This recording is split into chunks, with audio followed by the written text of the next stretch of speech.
Good morning, everyone, and welcome to the second day of the National Training Agency's TVET e-Convention.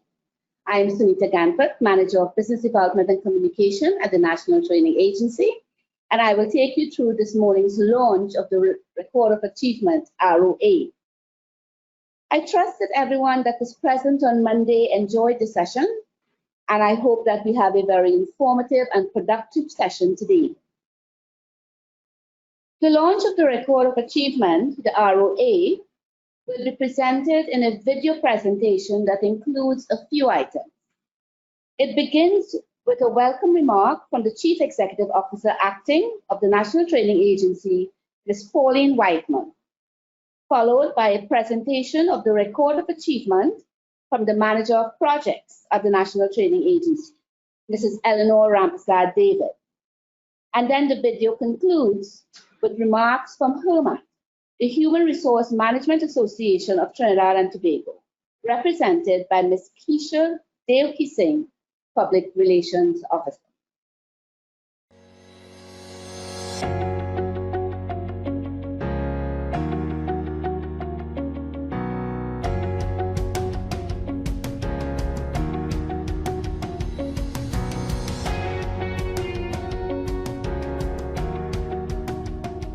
It gives me great pleasure to introduce this new NTA product.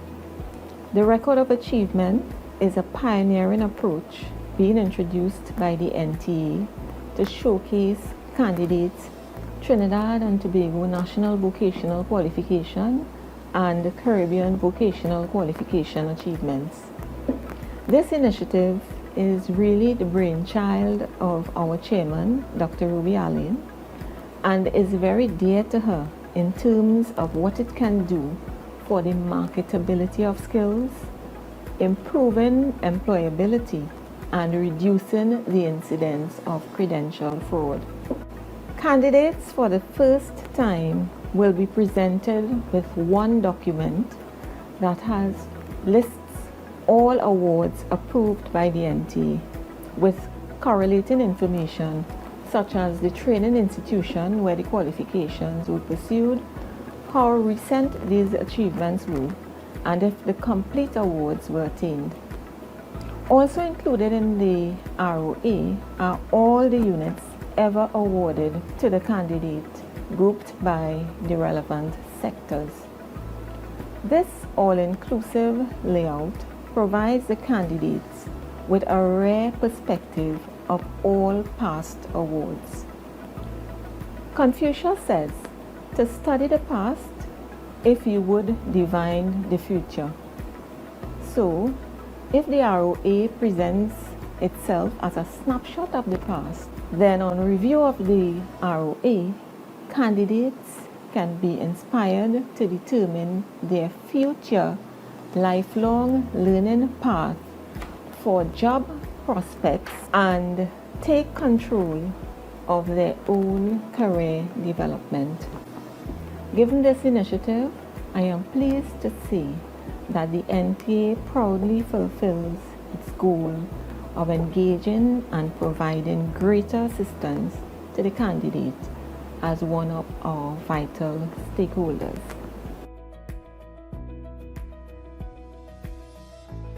Good day, participants. My name is Eleanor Rampsad David. I am the manager responsible for the Record of Achievement project at the National Training Agency. The National Training Agency relies on our strategic alliances with stakeholders to inform TVET decisions, gather labor market information, develop occupational standards, promote and certify candidates with the Trinidad and Tobago National Vocational Qualification, the TT&TEC, and the Caribbean Vocational Qualification, the CVQ, and also generally ensure a certified and competent workforce. We have a broad scope of stakeholders on a national level. We have training providers, graduates, and employers. On a regional level, we partner with CARICOM, CANTA, and CXC. Our international partners are the ILO and UNESCO. The NTA has embarked on an initiative to strengthen the TVET landscape and programs through close collaboration with these key stakeholders to increase industry relevance, student access, and portability of qualifications. The initiative is to develop and implement a stakeholder engagement model. This model will be multifaceted and will focus on each one of our various stakeholders.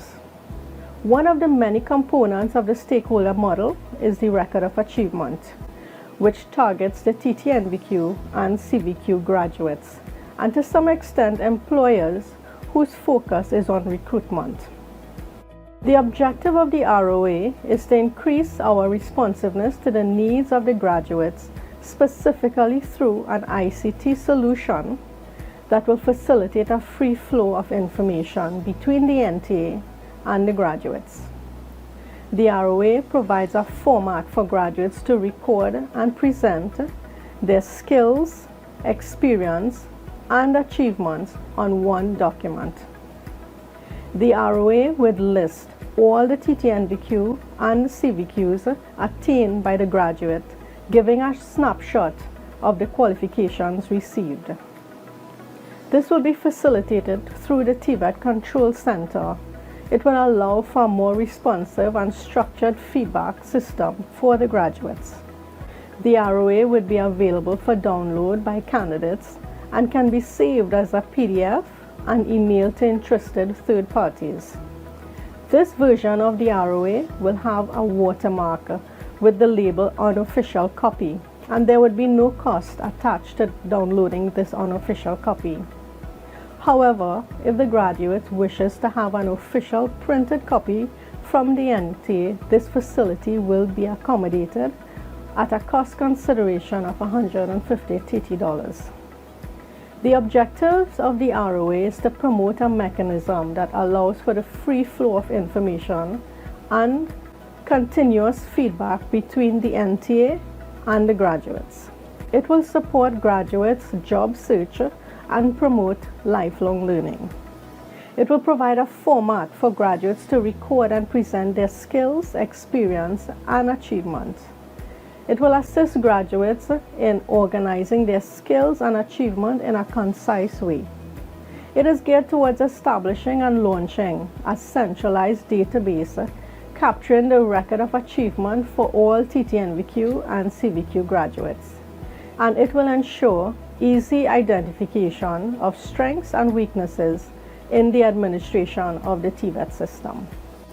The benefits to graduates is that it will encourage candidates to take responsibility for their own development and promote lifelong learning. Graduates will be able to view and present to employers and interested third parties their qualifications under the relevant sector grouping. The ROA provides a snapshot of the training institutions which awarded the qualifications. Candidates can directly communicate the labor market information to the National Training Agency. Employers also benefit as they can receive an unofficial copy of the graduate's achievement while awaiting their official transcript. Employers will see a snapshot of the graduate's qualification. It will also assist them in recruitment as it makes it easier for employers to see the chronology of the individual's course of study. The benefits to the NTA is that it will enhance our stakeholder reciprocity. It will encourage communication and cooperation and support for the candidates. It will improve processes for easy access to graduates' information and employer feedback. It will improve the mechanism for reviewing and planning training and development. The benefits to Trinidad and Tobago is that the information will contribute to the labor market information, which will help create alignment to training programs to current occupational practices in the workplace, as well as create greater understanding of the trends in the environment. The first part of the record of achievement shows a summary of the candidate's certification. It shows the type of qualification attained, whether a TT-NVQ or CVQ. The qualification by occupational area. In this sample, it is building, construction, fabrication, and customer service. The level of the qualification is also stated here. You will also be able to see the training provider or institution where the candidates pursued the program. And finally, the date the award was given. It is possible for a candidate to begin a program at one institution and complete it at another institution. On the ROA, the date of the last unit awarded will be recorded. The other part of the record of achievement shows the qualifications clustered by sectors. So in this sample, the 3 qualifications fall into construction, business services, ICT, and engineering maintenance, and the date achieved is indicated. Part of the record of achievement model is a questionnaire where the graduates will be required to provide labor market information when seeking to download the record of achievement. The instrument will comprise 5 questions in sequential order. Upon logging into one's account to access the ROA for download, the candidates will be prompted to respond to a question. Questions will change from time to time depending on the labor market information that the NTA requires. Graduates will only be prompted to answer the questions if the questions have changed from the previous time that they accessed the platform. The advantages of using this instrument is that the questions are standardized and the data will be easy to collect and collate. We now go into a video demonstration to show how to access the record of achievement on the TVET Control Center. To access your record of achievement, go to ntatvcenter.org and log into your candidate account. On your candidate portal page, click Record of Achievement. Scroll down and click the Print Record of Achievement button. Your Record of Achievement PDF file will download. In conclusion, it is envisioned that this initiative will improve the NTA's partnership and communication with stakeholders for continued engagement to ultimately inform strategic TVET decisions that impact on the development of a certified and competent workforce and improve the service delivery to the NTA's stakeholders.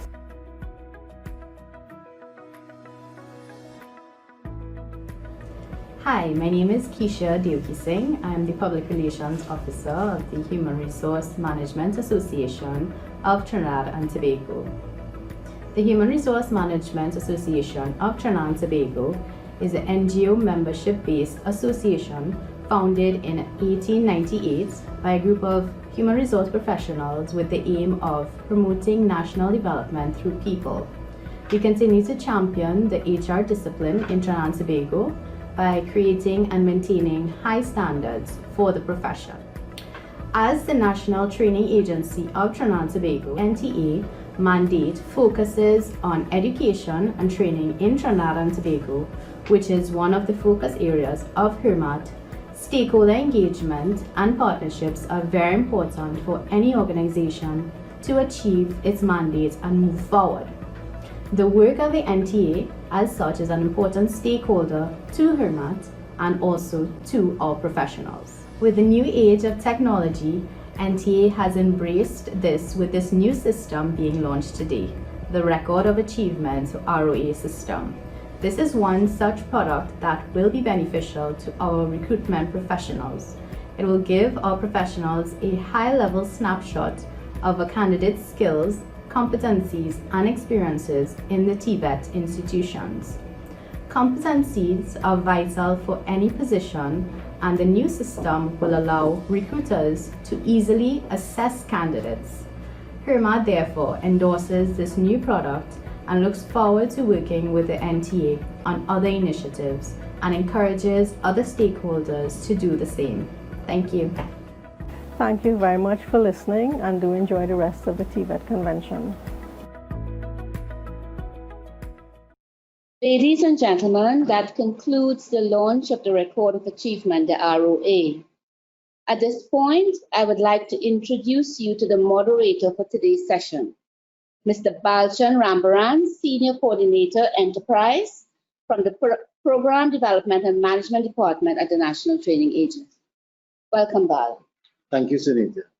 Good morning, ladies and gentlemen, and let me thank Ms. Ganpat for taking us through this morning's launch of the ROA.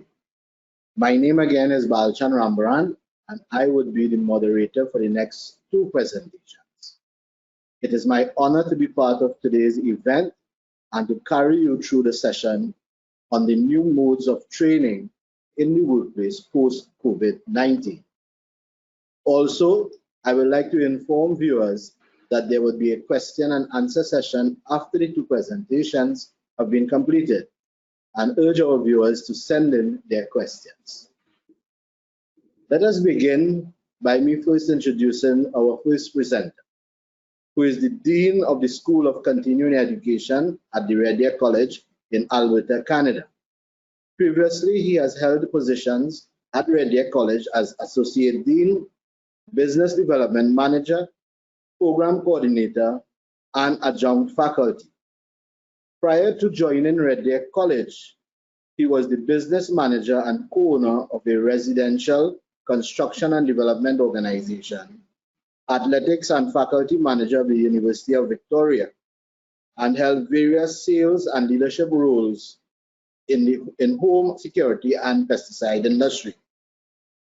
His qualification includes an undergraduate degree in finance from the University of Lethbridge, a master's degree in finance from the University of Lethbridge, and he is currently pursuing his doctorate degree in higher education leadership from Aspen University. He spends his time exploring the Rockies Mountains of Canada, exploring culinary arts, and freelancing as a leadership coach. He is very passionate about learning experience and exploring new modes of educational delivery, assessment, and learning. Let us welcome the Dean from the School of Continuing Education of Red Deer College, Alberta, Canada, Mr. Rodney Holt, to deliver his presentation titled Innovation, Creativity in Apprenticeship and Technical Training. Mr. Rodney Holt. Well, good morning, everyone.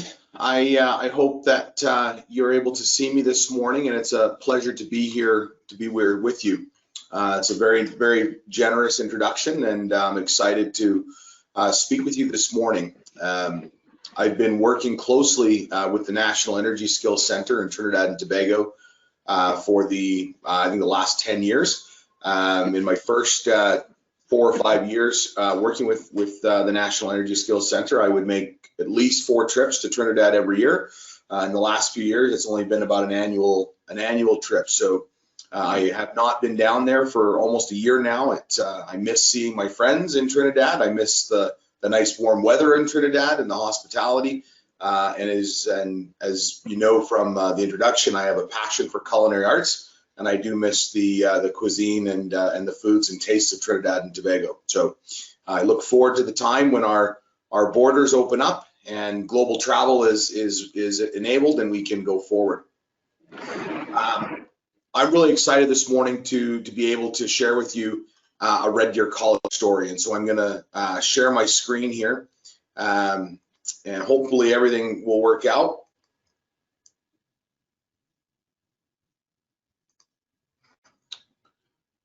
Now, if anybody can just give me a thumbs up or a note that you can see my presentation here on the screen, that would be great. Perfect. So innovation, creativity in apprenticeship and technical and vocational training. This is a Red Deer College story.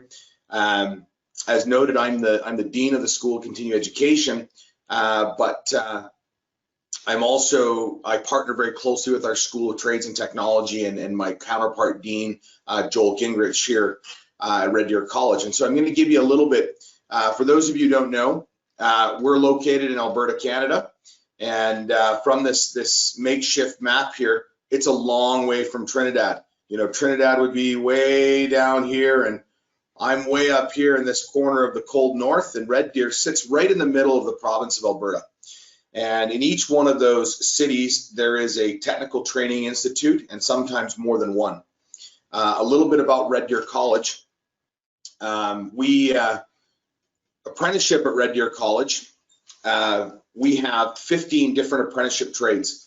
We have automotive service technician, We have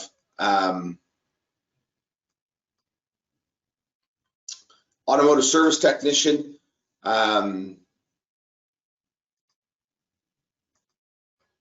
equipment technician, welding, electrical, instrumentation, millwright or industrial maintenance mechanic, locksmith, rig technician, drilling, and a number of others in plumbing, carpentry, and a few others. We also have 3 engineering technology diplomas in engineering, electrical engineering technologist, instrumentation technologist, and then we also provide a number of other comprehensive programs. We provide programming in business, in education, in healthcare, in traditional liberal arts, and we're a comprehensive institution. To get a feel and size of Red Deer College is, Red Deer College is approximately the 3rd largest training provider for apprenticeship and vocational training in the province. 2 other institutions, NATE and SATE, who are north and south of us, the Northern Alberta Institute of Technology and Southern Alberta Institute of Technology. They are the largest, and they can fight it out who's number 1 and who's number 2, but we're the 3rd largest. And then if you took the 15 other providers in the province and combined them together, they would be about the size of Red Deer College. We have approximately about 1,500 to 2,000 apprentices that work with us every year.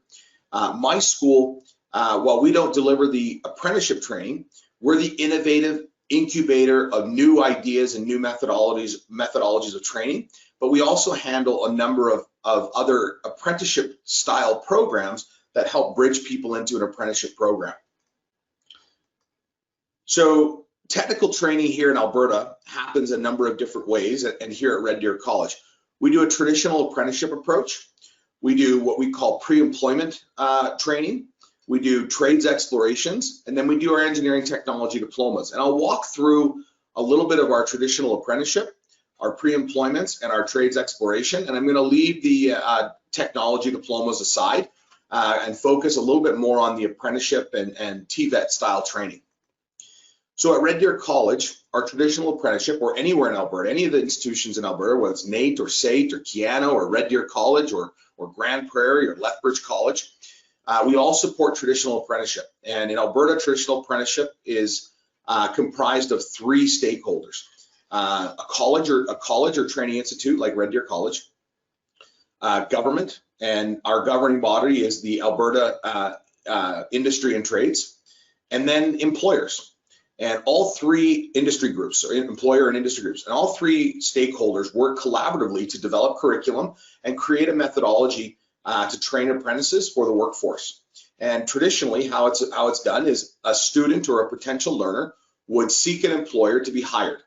And once they're hired, they would enter into an indentureship contract, and that learner would then work for that employer for a full year and earn about 1,560 plus hours of work experience in a trade that they were interested in, whether it be welding or electrical or plumbing or carpentry or automotive or heavy equipment, whatever that trade is, and they would work. And they would have no training. They would work unskilled for a year.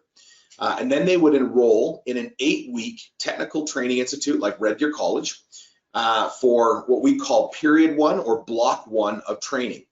And those are approximately 240 hours of full-time training, and it's split about 50-50. 50% of the time is in a classroom, and 50% of the time is in the shop with the instructor. And then at the conclusion of that 8 weeks, they go back to their place of work and they work for another year.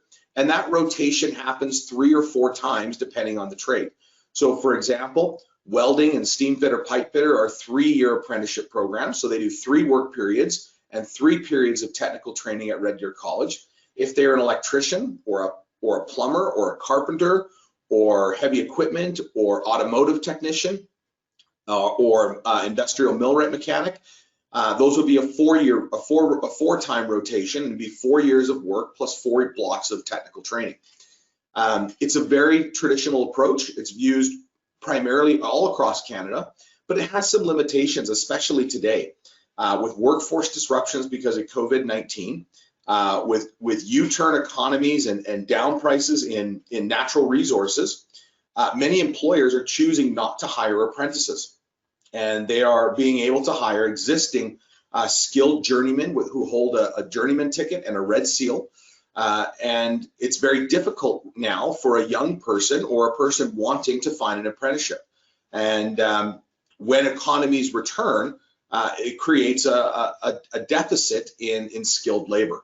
And so colleges and schools like mine, we find innovative ways to start a learner's apprenticeship route before the employer. And that's what a pre-employment program is. And so a pre-employment program, and my school runs about 15 of these every year. We have about 300 to 500 students in any given year who participate in these types of programs. And the primary difference is rather than the student finding an employer first and becoming indentured, they come to the college first.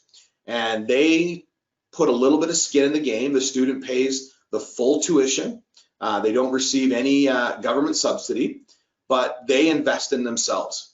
And we front load the first block or period of technical training in about 10 different trades. So whether it be a cook or a culinary, automotive, heavy equipment, electrical, industrial maintenance mechanic, welder, a number of those that we run. And we put them through the technical training up front before they go to employer. In addition to the technical training, we also add a number of other certificates that help to increase their chances of employment to secure an indentured apprenticeship. Some of those additional certificates would be a first aid ticket, WMIS ticket, a construction safety ticket, confined workspace, and a number of other types of industry tickets that allow them to become more employable. The last element we add into our pre-employment programs is industry tours and industry guest lecturers. So through our network of employers, we invite employers to come in and meet with the students, interview the students for potential jobs, but we also take the students off campus into the workplace and help them explore what it's like to work into that trade. What we find is students who successfully complete a pre-employment program and earn the first block or period of training up front have a 75% chance of securing, 75% more likely to secure an employer who will indenture them and then enroll them as a traditional apprentice starting in year 2. It's very, very successful. Employers are very proud of it because they get to hire a worker who has some training, they're safe, they have the basic understanding of power tools, hand tools, and how to perform the foundational levels of that trade or vocation as soon as they're hired. Very, very popular. However, there's still a limitation to this. And some of you who are education leaders or instructors may find that after a student engages in a few weeks of a vocation, that they may not be as interested in that vocation anymore. Maybe they didn't actually understand what it was really like to be a welder, and they were misinformed. And after 3 or 4 weeks of welding, they really didn't like it. Yet they finished the pre-employment, but chose not to do a career in welding. And that's a reality. A lot of the attrition in apprenticeship or pre-employments happen right after the first year, where they want to select a different career. They thought they wanted to be a welder, but now they want to be a carpenter. Oh, I'm sorry, my screen's not sharing. Thank you for the kind note. Let me know if you are now seeing the slide deck again. How much? That's Rodney. You're seeing, you know. You're seeing that. Thank you very much. Okay. So, as I said, there are limitations even to pre-employments because students may not understand the full scope of training. So in the last couple of years, we've designed programs called Trades Explorations. These are for individuals who are undecided about committing to a specific trade or vocation and want to expose, and we want to expose them to multiple trades and multiple experiences, but still give them a skill set that makes them employable. So we've designed a short 16-week program that exposes a learner to 8 different trades. In addition, we provide them essential safety tickets in first aid, in WHMIS, in construction safety, confined workspace. We also incorporate digital literacy because what we know now is in a COVID world, our apprenticeship programs and pre-employment programs are being delivered in a blended format. And not all the apprentices or learners who want to enter into a vocation have the digital literacy skills to engage and learn in an online environment. But we also know the environment in work is different as well, and there are new technologies and new modes of delivery and work happening where digital literacy is important. We also do employer and industry tours, but we also provide upgrading in trade-related science and math. And what we know is lots of learners come to the table with lower level skills in math and science that are essential to be successful in future apprenticeship programs.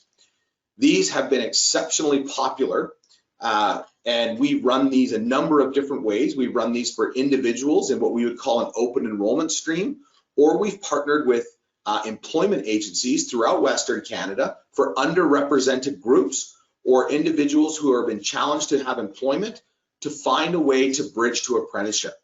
What we're seeing in our trades exploration programs is about 85% of students who successfully complete a trades exploration program have identified a trade that they want to pursue, as well have found an employer who wants to indenture them. And we're able to scaffold the learning. So the learning, obviously you're not going to become skilled in any of the 8 trades during a trades exploration. But what they do become skilled in is they learn the basics of hand tools and power tools that bridge across multiple trades. They learn trades related math. They learn how to read blueprints. They learn how to work safely, and they have an employable skill set within a trade that helps them bridge into apprenticeship. I'm going to stop sharing my screen here for a minute, and I'm going to show you a little bit of a video that we did a number of years back. And I'm just going to open it and then share again. And if someone can key in and let me know that they can see school continuing education, virtual reality, and cooperative trades, the next generation. And I'm going to see if this plays for us. So before I play it, 3 years ago, we were approached by the federal government of Canada to find alternative ways to incorporate new technology and new ways to train apprenticeships to increase the success rate of trades completion, but also to find a way for underrepresented learners to participate in vocation and trades training.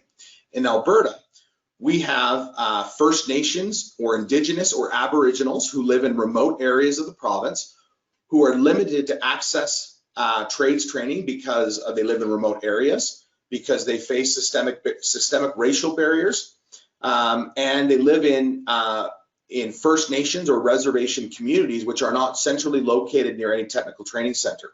So this video describes a project that we partnered with Montana First Nation, so an Indigenous group that was able to incorporate new technologies in welding to help start the learning in a remote community that would then bridge them to Red Deer College and then lead them to an employer. So here we go.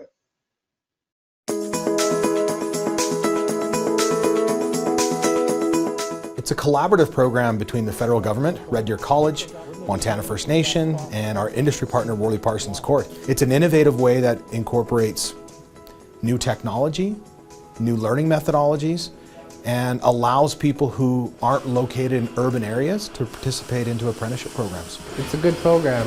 You can learn a lot from it. You just gotta apply yourself and have a good attitude coming into it, and you could come out with a journeyman welding ticket. This program really taught me how to be more independent and really think about the choices that I make for not only myself but everybody else. I feel like it's going to be very beneficial not only for us but for our communities especially. It's also known as burn-off rate. These students were able to sit within their home and start the learning for the first 4.5 weeks, and then got to transition into Red Deer College to start their traditional apprenticeship training. We partnered with government and with the Indigenous communities in our region, but also within RDC. It's been amazing the people that have stepped up to support this. The School of Trades and Technologies and our school, the School of Continuing Education, have been involved right from the start. To see that come to fruition is just, like I say, a dream come true.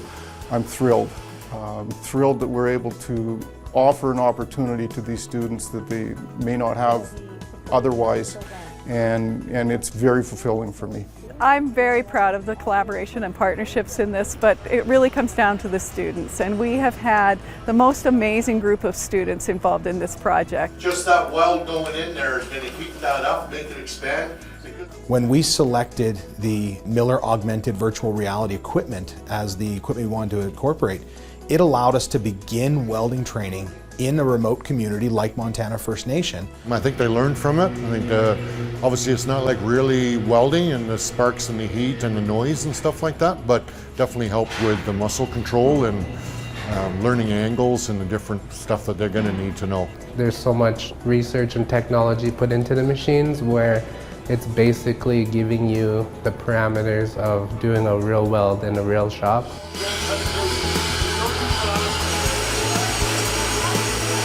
After being with them for several weeks now, 8 weeks or more, you start to bond with them a little bit as instructor. The instructors really helped when it came to getting a technique or finding a technique. They're really experienced guys, and they just give you all the help that you could need. You just got to be willing to put it forward and ask for it. Kind of creates a little longer, gives me a little bit of a groove. I think one of the special things about this program is the relationship that's developed between Red Deer College and Montana First Nation. Without their contributions and without combining the wisdom and experience from their culture, from their perspective, with our educational values, we could never have the success we're having.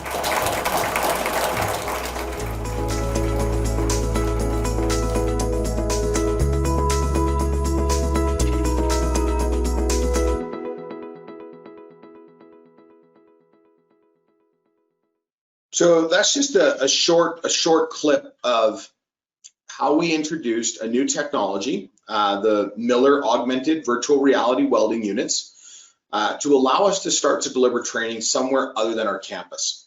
And these units were exceptionally portable. Each one of them weighs about maybe 25 pounds, and they're about the size of a standard desktop computer, but they're able to hook up to a screen to project the images. And what these units allowed were for students who had never welded before to be able to start welding or start to learn how to weld on a virtual and augmented reality machine without the risks of injury, without the consumption of gas and expensive metals and plates in any location where you can get electricity. Further to that, though, if the area that we were training in had internet connectivity, these virtual reality and augmented weldings hook up Wi-Fi, or they can hook up through a landline and be able to push the results of each weld that they practiced on to our online learning management system to be graded and scored by an instructor who was not located physically in the classroom. This technology enabled students to learn angles, inclination, speed, travel rate, welding procedures in a very safe way to where we could issue them a digital badge that they were booth ready and ready to transition to our traditional campus for shop welding. They've been it's an exceptional way to provide new technology and innovation. Students who started training on these augmented reality welders transition to the booth at a 70% faster rate with a higher success rate once they got to the booth. We've been able to use these in a number of ways, whether it's in distance learning or remote learning, or students who are struggling, who are traditional apprentices, who would like to take a unit home and practice at home.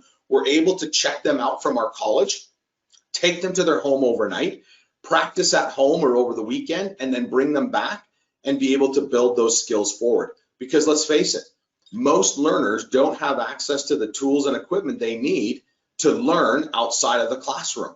Our traditional apprenticeship approach and traditional training approach makes the learner 100% dependent upon the institution.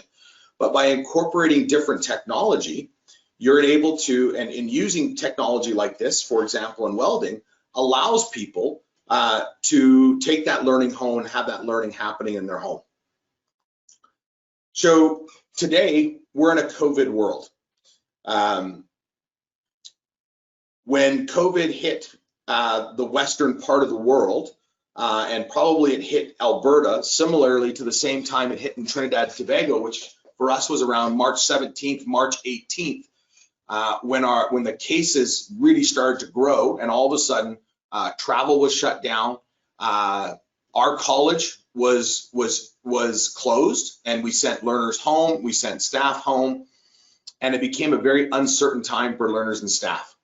And after a couple of weeks of this uncertainty and not knowing it was going to end, it was up to us as leaders to be able to rethink and to be innovative and creative and transformational in the way that we restart apprenticeship training. And there's a number of ways that I want to describe and how we did this. So when we think about online, we have to rethink online and blended learning. Traditionally, or in the last 10 years prior to COVID, online learning, particularly in apprenticeship or vocation, was very limited. And in other disciplines, online learning was basically where students would engage in an online platform where they would read slides, PowerPoint slides, or they would listen to pre-recorded lectures.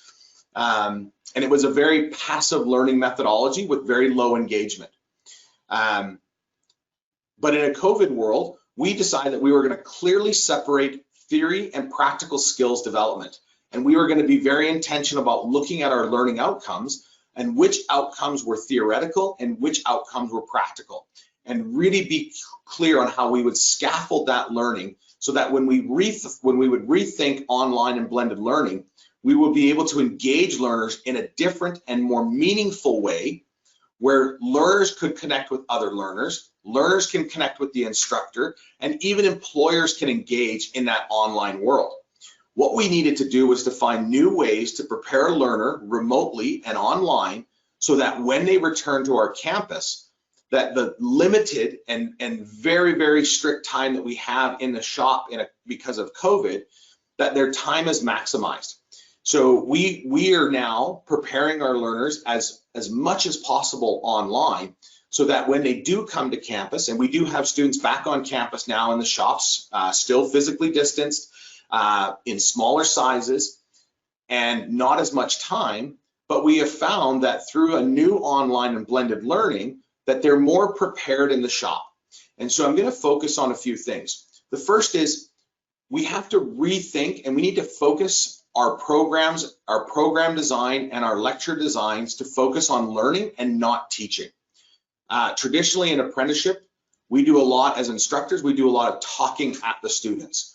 We read content to them, or we give them content read, and it's a one-way street. But learning is a multifaceted way where learners share what they understand with subject matter experts, and they engage in dialogue. They really get to the understanding of why, and they do it in creative and new ways. So some of the things that we've learned in developing and delivering online apprenticeship training is we need to have a micro learning pedagogy. It is unrealistic and it's not effective to have learners sit in a live online classroom for more than 45 or 60 minutes.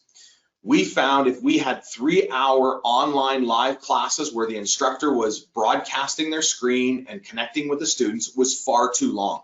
At about the 45-minute mark, an individual learner is no longer receiving any information. They have about a 45 to 60 minute attention span in online, and then they need a break. I always describe it like drinking from a fire hose. In that 45 minutes, they're going to get a lot of information. There's going to be a lot of engagement. And if you're trying to drink from a fire hose, very little of the water gets into your mouth and most of it falls onto the floor. And so then we have to be intentional about creating space and opportunities for the student to have time to process, time to think and digest, and then think about questions they want to ask. We have to engage learners through different online tools. We need to take advantage of the learning management platforms, whether it's Blackboard or Moodle or D2L or Adobe Connect or Microsoft Teams or Google Classroom. And we need to engage students in discussion boards. We need to allow students to be able to comment on content. That can happen by them typing, or we can incorporate the tools where they can turn on their microphone and they can record themselves speaking about it. This was very important to underrepresented learners, especially those whose digital literacy was low. Some students really have a hard time describing what they know and showing what they've learned through texting or through typing, but they are able through story. And so by enabling them to turn their microphone on and record a short podcast about their learning is another way that we could assess them. We also would use video portfolio submissions, partnering with industry, allowing our learners to go into an employment setting and to practice the use of hand tools or power tools, and using their smartphone, having a partner to video them, demonstrating a learning outcome, and then uploading that video onto the learning management system for the instructor to watch and then provide comment and feedback to the student in a digital way so that the student can get that feedback, or even a live session where the instructor and student play the video recording back together and they talk through what they did well, where they can improve. When delivering online, it's important that we pair our instructors with an online moderator. So even this morning, I wasn't quite sure if you were seeing my screen, and so you would hear me ask, can somebody please tell me if you're hearing the screen? We need to make sure that we have online moderators or online techs who are helping our instructors use the learning management technology, so our instructors are focused on their teaching and learning and not focused on how to use the tools within the learning management system. It's an additional cost to the institution, but it's essential in ensuring that learning has happened. We have to ensure that our instructors are free to be available to students. And so creating space where the instructors are online to answer questions, to be able to have drop-in sessions, or to be able to have what I call sidewalk cafes, where students and instructors can engage in an organic conversation and not a traditional lesson. We also need to bring curriculum to life. And so instructors can go to the campus and go into the shops and video record some of the practical skills and upload those videos and then narrate over top of those videos to highlight the learning points. Students can watch those videos over and over again, and they can be able to upload their own, and you can create that learning environment. And the last is interactive problem solving and case studies. One of the advantages to online learning is you can now pose real life problems and you can get multiple engagement from students. What I found in my previous life as an instructor is lots of students could hide in a classroom. Imagine yourself as an instructor at the front of the room, standing in front and seeing 20 students, and you've got 4 who are answering questions and who are engaged, and 10 of them who are just listening, and maybe 4 who have checked out. In an online environment, it provides students multiple ways to show their engagement. You can track the amount of times they viewed content, they watched videos, the number of times they've logged in, how they've logged in. They can be texting into the LMS. There's lots of ways to create gamification and engagement to bring curriculum to life and to create that engaging learning environment. A couple of things that I would watch out for, and that we're watching out for here at Red Deer College. We don't want to let technology get in the way of learning. As you onboard new learning management systems, Blackboard, Moodle, MS Teams, Google Classroom, there are a lot of tools and technology that's really exciting, but sometimes we let the sophistication of the learning management system get in the way of learning. And we put too many tools and too many new things in the face of students, and they're now learning how to use the learning management system instead of learning with the content. So it's really important that as you start this, you take a crawl, walk, run approach and keep it simple as you start with this. Both instructors and students require support. Whether you're delivering remote and online or blended learning, it's new to technical vocational apprenticeship training, and we need to be patient. We need to invest in our instructors. We need to invest in our students so they can learn and teach digitally. And we have to ensure that we have the institutional resources to be able to be successful. And the last is, we have to find ways to bring learners back onto our campuses and back into our shops. Online, augmented reality, virtual reality can't replace the shop time. It can enhance it and it can prepare for them for it, but it can't replace it. And so we have to work with our occupational health and safety, with our governments, to be able to find ways in a COVID world to safely bring back students, whether it's in shorter times or in smaller cohorts, so that they can get the hands-on skills that they're going to need to be employable, so that we can ensure that we are certifying that they do have the skills and abilities that the credential we're giving them holds up. And that's really, really important. I really hope that my presentation today, it was inspiring. I hope it gave you some ideas. We probably won't go to the questions right away. I think there's another presenter after, but I will stay on and answer any questions, and I thank you for your time. Thank you, Rodney. Thank you for that splendid presentation. Highlighting the shift from the traditional approach to apprenticeship training to treat with the new normal based on the COVID-19. So again, Rodney, we thank you for your presentation, and we will hear from you again in the question and answer session. We would now like to move to our second presenter, our second presentation today. And to do this presentation, we have two individuals here from a particular organization.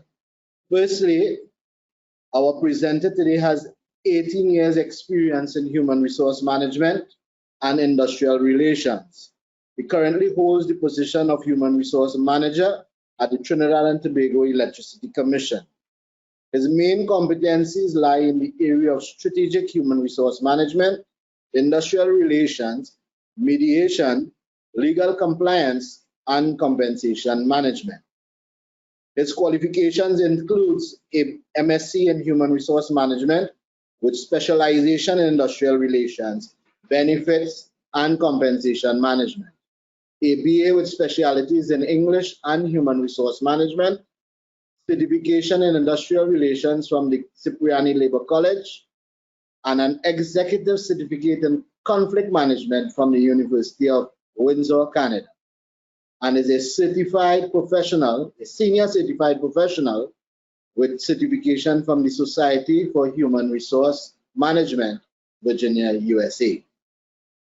Accompanying him on this presentation would be Mr. David Sinclair from T&TEC as well, who holds the position of manager HSC. He is an electrical engineer by profession for the past 28 years and is also the president of the Safety Council of Trinidad and Tobago. Let us welcome Ms. Nigel Marquez, Mr. Nigel Marquez, and Mr. David Sinclair to complete their presentation on the new modes of vocational training at T&TEC post-COVID-19.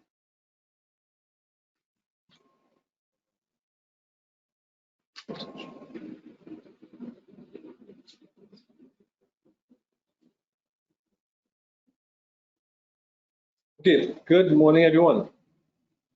So we are here this morning to speak to you guys about where we are at in T&TEC with respect to training, especially our vocational training as it relates to post-COVID, right? Before we go into this discussion, I want to get a little bit into the background of T&TEC so you can appreciate the Trinidad and Tobago Electricity Commission.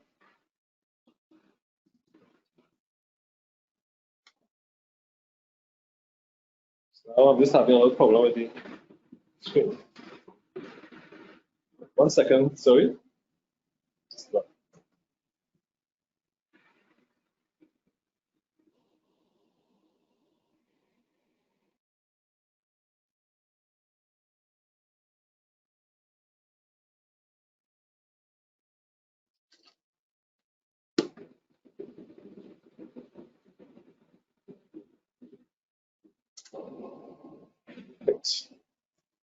So that has been fixed.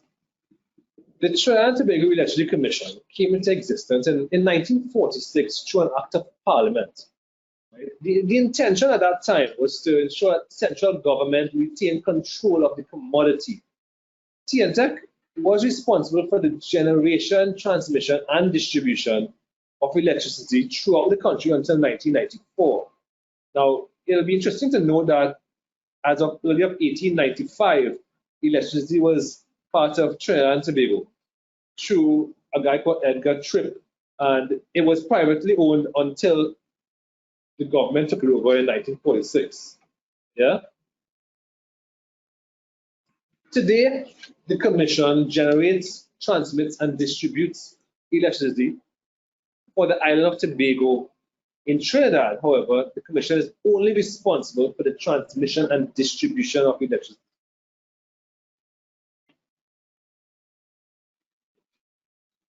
Do you know that at any given time, between 900 to 1300 megawatts of power is consumed in Trinidad and between 48 to 51 megawatts in Tobago?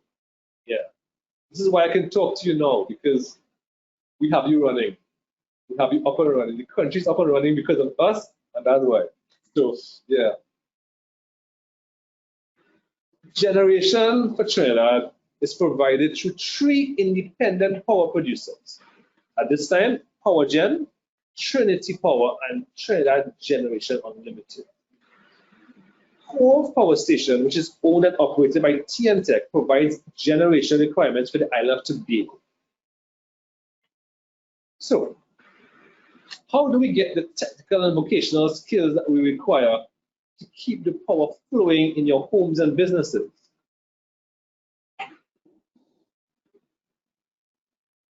Previously called the T&TEC Trade School, this facility conducted robust apprenticeship programs, which were 5 years in duration. The program has graduated over 800 tradesmen since its inception in 1954. The apprenticeship program produced skilled, competent tradesmen in both lines and electrical craft. The last batch of apprentices graduated in 1999. A new training facility commenced operations in 2005. So there was a break between 1999 and 2005. We would have had no training at T&TEC, right?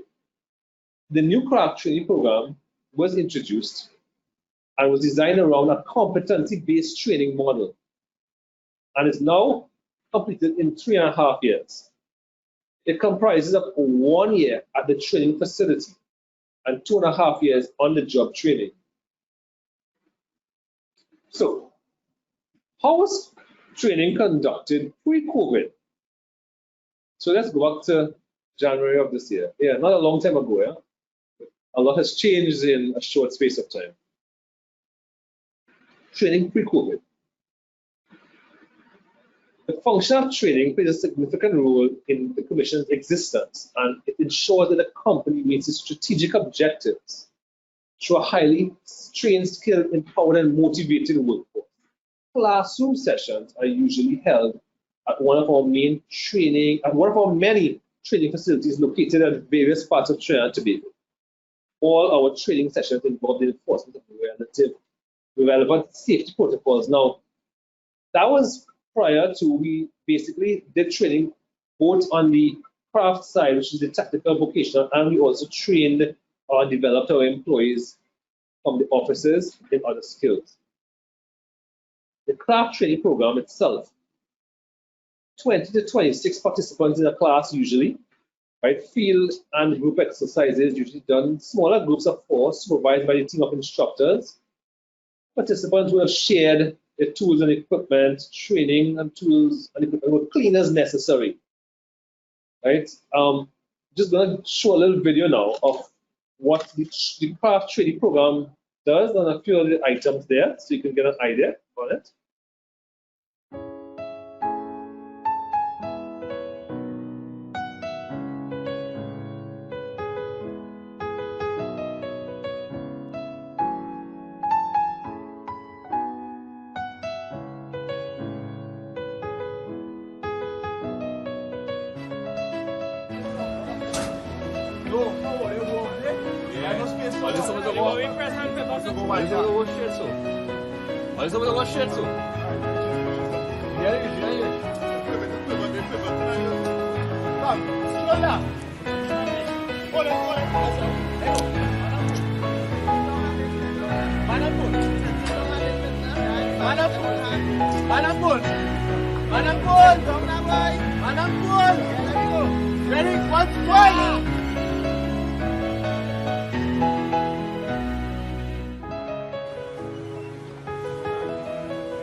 Okay, so that was the video. Then the COVID situation happened. COVID affected the world at large. T&TEC has not escaped its effects. We basically will have put together some guidelines through HSC to continue operations. The importance of maintaining health and safety standards more so in a COVID environment.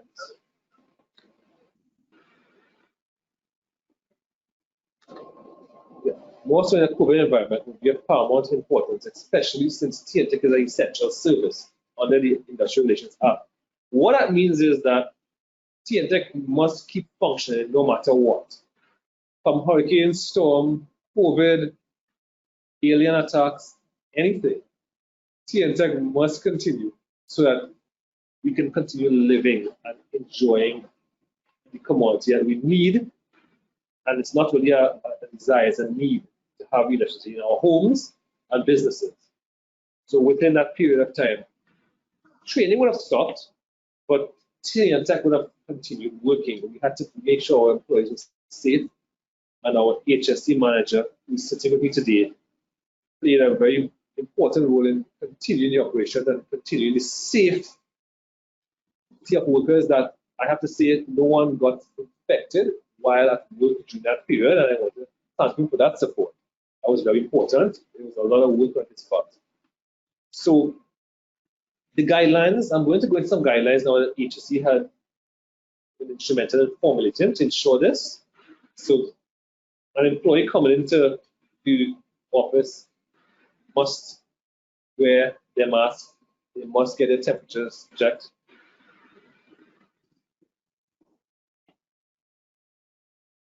We cleaned everything at all times. So before we talked about the tools were cleaned when necessary. Now they'll be cleaned a couple of times a day. Everything would have been sanitized. Not that we weren't cleaning stuff properly before, but the reality is that we need to ramp up to stick with the guidelines to ensure that viruses will not be transmitted. That's any type of virus, actually. Post-COVID, technology has now become a big part of how we do things. So generally, in training as well, we have been using virtual training courses through Microsoft Teams, virtual meetings as well for the main organization. It's challenging as a trainer to make sure that you have engagement when you use these software. But as Rodney had said prior session, you have to find ways to ensure that people keep engaged, but that the technology does not affect the learning. So that's important. Now, I'm going to a little bit of how has training adjusted in alignment with the new normal.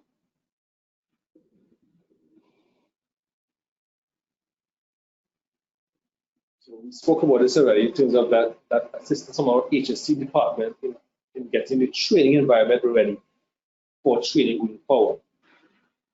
So screening. So you're starting to screen now. So security, once you go into a training course, security will conduct the temperature screening for all participants prior to entering the compound. Security will also do a pre-screening questionnaire for each participant. And there's a safety briefing that is conducted normally within each training course, and it's now going to include all the COVID precautions prior to the commencement of the session.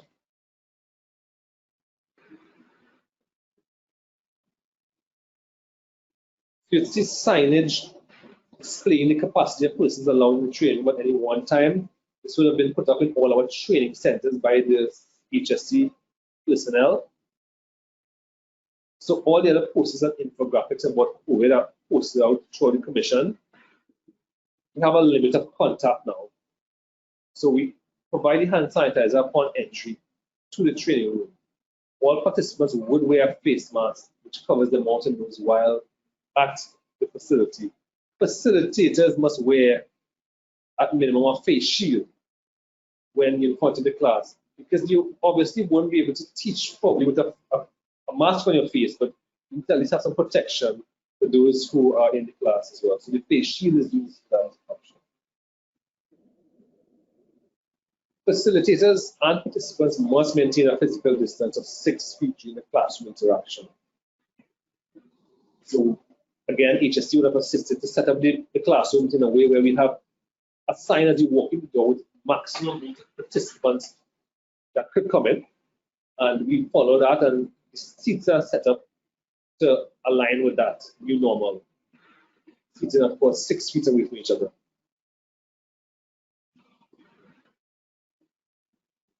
We've started to look at utilizing accelerated training modules to limit, reduce session durations. So there would be a blend of training for presentations and other items that you can do on your own via video or other types of methods.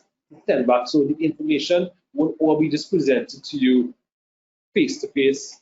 There will be a way you can do some classroom prep before you come out, and then even after you can continue with some of the exercises.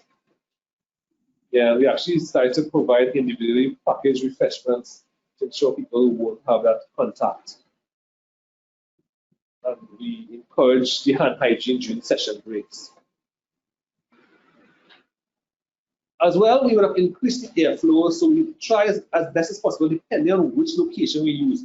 You can shut off the AC units and open the windows and doors. Also increase the number of sessions so that the persons would still get the training. However, we would basically have a lot less persons in the room at any given time. This is where I want to get a little bit into the technical training now. Technical training, which is the training facility. Our trainees are actually in a 3.5-year program. 1 year of that is sitting in a classroom, as it used to be. We have now tried to drive the training, and this will be going forward. Now, right now, we don't have a batch of trainees in the system, but we're going to have one in later this year. And once they come in, they'll have a more individually driven classroom side instead of instructor driven. So in the past, the instructor would be driving and pushing them, getting the stuff done daily with them. However, we have to find a way to get them to now more individually driven, because the competencies must still be met. At the end of the day, we are dealing with electricity, and we cannot play with that. So people have to be properly competent. So the classes will still function on competency-based training through online tutorials and exercises, right? Rather than being placed in a classroom for duration. So it would be a little less. There's a hybrid model that depending on the style of training. So when you get into a classroom, you will assess your trainees as instructors and determine who could take what type of training, and you will individually deal with the trainees instead of just put them all in a room and sitting down there trying to train them. So the actual classroom sessions are going to be online as well as classroom, but limit the classroom exposure.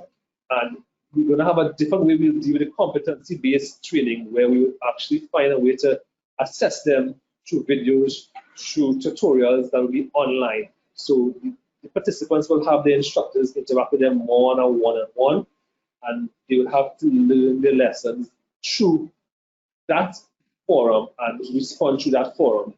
So there will be a blend. Right, so as we said before, the instructors will do the initial analysis and treat the group depending on their learning style. Because everybody's learning style is different.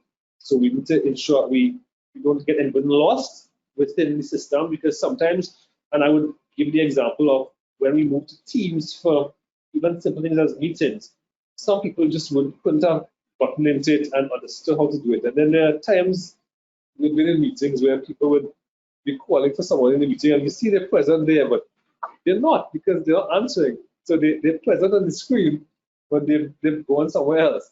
So these are things that we need to make sure that doesn't happen in the training. That's why it has to be a blended learning, and you must have an interaction with your instructor at all times in some format. We're still working on with IS, the logistics, into how we're going to do it.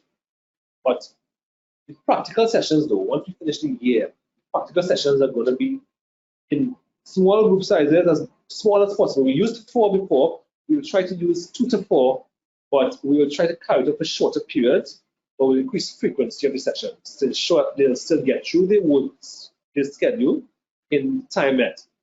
So we will be doing smaller group sessions for social distancing, and everything will be looked at, and it will be done in a way where, again, they will have more individual attention. So because of COVID, we would basically be limiting that exposure. However, we will ensure that the trainees get a more intimate session so that they will get through their curricula and learn what they need to learn to complete the course. This will probably start in the last quarter of this year, because we have a batch coming in. So by then we'll have the system. So this is new to us. We're now going to put it into place. But it has to happen, and it probably will have some areas where we have to tweak as we go along. Hopefully by the second batch we'll have it perfectly right, and maybe it can really be the new normal moving forward. So that is where we are at in terms of our technical training in T&TEC. So I guess we could go to the question and answer session once we're ready to do so. Okay, thank you, Mr. Marquez, for joining us today and sharing your organization approach to training in the workplace post-COVID-19. Ladies and gentlemen, at this time, we would like to open the discussions for our question and answer segment. And I'm sure that there are a lot of questions that you will have. So we will have that session now.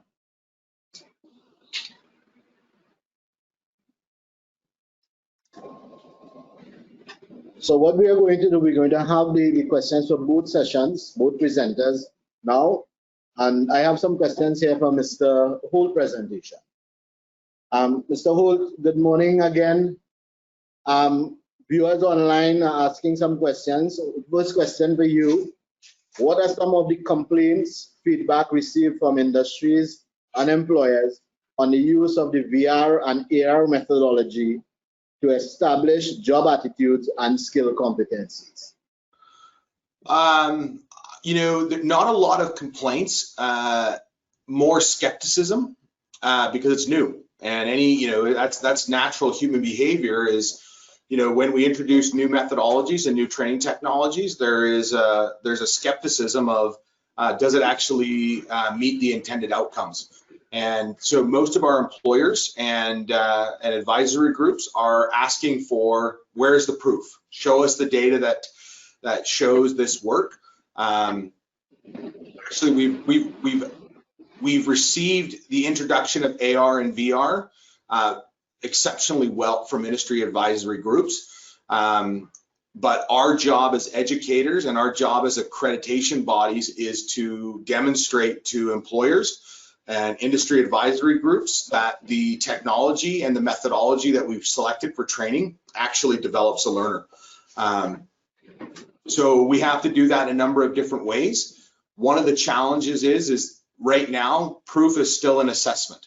And so we're still using very traditional methods of assessment. So a standard theoretical exam and then a standard practical exam at the end of conclusions, which are helpful to show the success of alternate training assessments. So when we're using AR and VR and the learner is still able to meet the requirements of the assessments, that bodes well for us.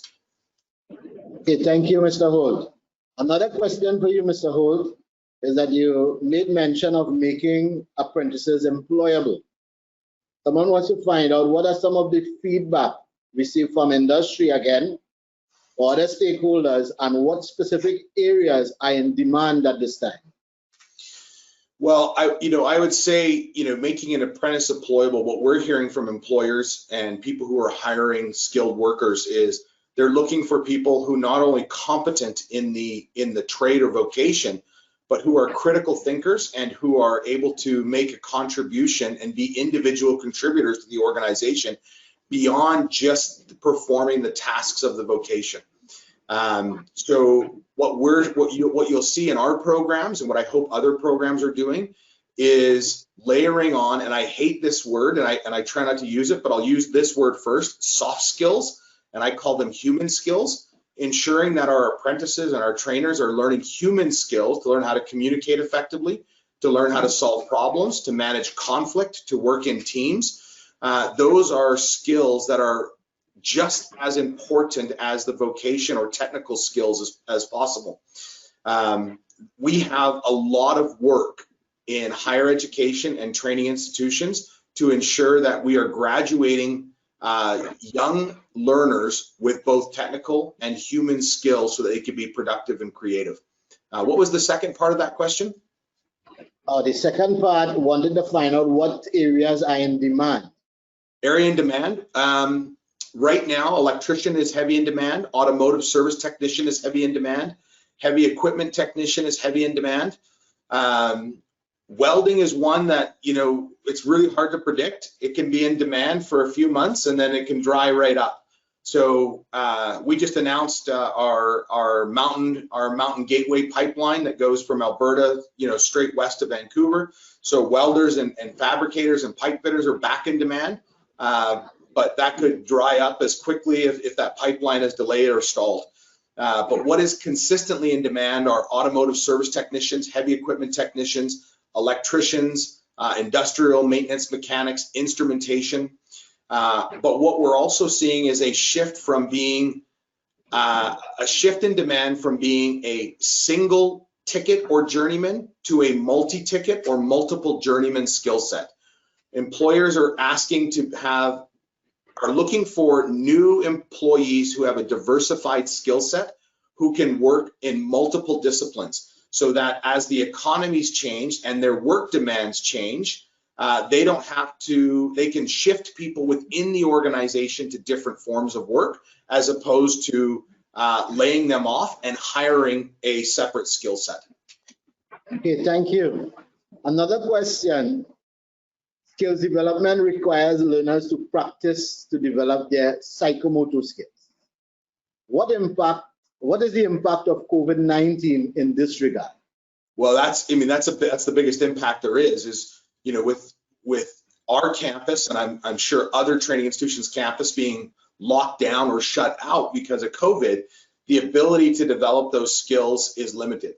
Now, that doesn't mean we don't have the opportunity to do those. It means we have to think about it differently, and maybe we have to break it down into smaller, more micro-credentialed aspects.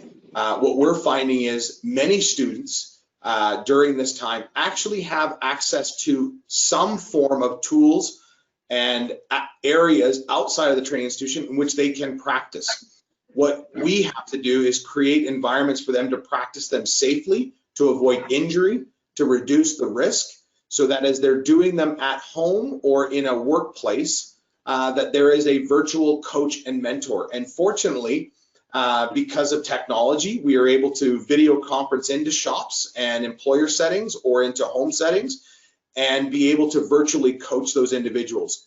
But nonetheless, it still is the biggest challenge. However, as you can see with those Miller augmented reality machines, you can develop the fine motor skills and psychometric skills of welding in a safe way that they can plug into their home into a 110 volt electrical outlet. So there are ways to do it. It just requires investment and creativity. Okay, good. Thank you, Mr. Holt. Again, the COVID-19 has presented enormous challenge, which brings a lot of change to training systems. And within the training system, you will have your instructors, your trainees, and so on. How are they responding to the new normal and the changes that you are making at Red Deer College? Slowly. Yeah, no, I mean, it's a disruption, right? Like this is a new paradigm shift. This is a, this will, I mean, I describe this here at institution. Training institutions, higher education has not faced a disruption like this since World War II. This has really changed the way we look at learning and developing. And so our instructors are needing a new skill set in teaching and learning that they haven't had to use, that they haven't had to employ before. They've always had the luxury of coming into a classroom, talking about the theory, working with the students, and then walking across to the shop and transforming those skills. Now we have to do this in a much different way, where they're communicating digitally in live online environments, where they're incorporating new technology. And like anything, like we're asking our trainees to do, we're asking them to learn a new skill set, and as instructors, we're being patient with those students as they're developing those skills. We as institutional leaders have to have the same patience with our instructors to develop new muscles in training and learning. And it would be foolish for us to think that they can be able to pivot instantly into this new reality if we don't make an investment and we don't invest and train our instructors to teach and develop content and programs differently for the future. We have to make that investment in our institutions and our people. Okay, and a final question for you, Mr. Holt, is that in your presentation, you spoke about you must identify ways to bring learners to the campus. Online, VR, AR can't replace shop time. Can you elaborate on this first? And again, it goes back to that area of practice and the development of skills. Yeah, sure. So, it can't replace it. It can enhance it and it can support it, but we still actually have to have trainees and students and learners time with the equipment, time with the technology, time on the machines, time practicing the procedures. We can't ask an automotive service technician to replace the brakes on a vehicle virtually and then expect them to walk up to a vehicle and replace rotors and brakes in a safe way so that vehicle is roadworthy. So here at Red Deer College, we have a relaunch committee that we have formed that works with the Alberta Government of Health, that works with our senior leaders like myself, that create ways for students to come back onto campus in a safe way. So some of those things are our instructors and our program plan or our program coordinators have to develop a comprehensive shop and activity plan that demonstrates how long the student will be on campus, what will they perform, what is the capacity of the facility to have students in the shop to maintain 2 meters physical distance, to maintain proper COVID PPE, whether it's a personal face mask or face shield, sanitization of equipment and the training space between different cohorts of students.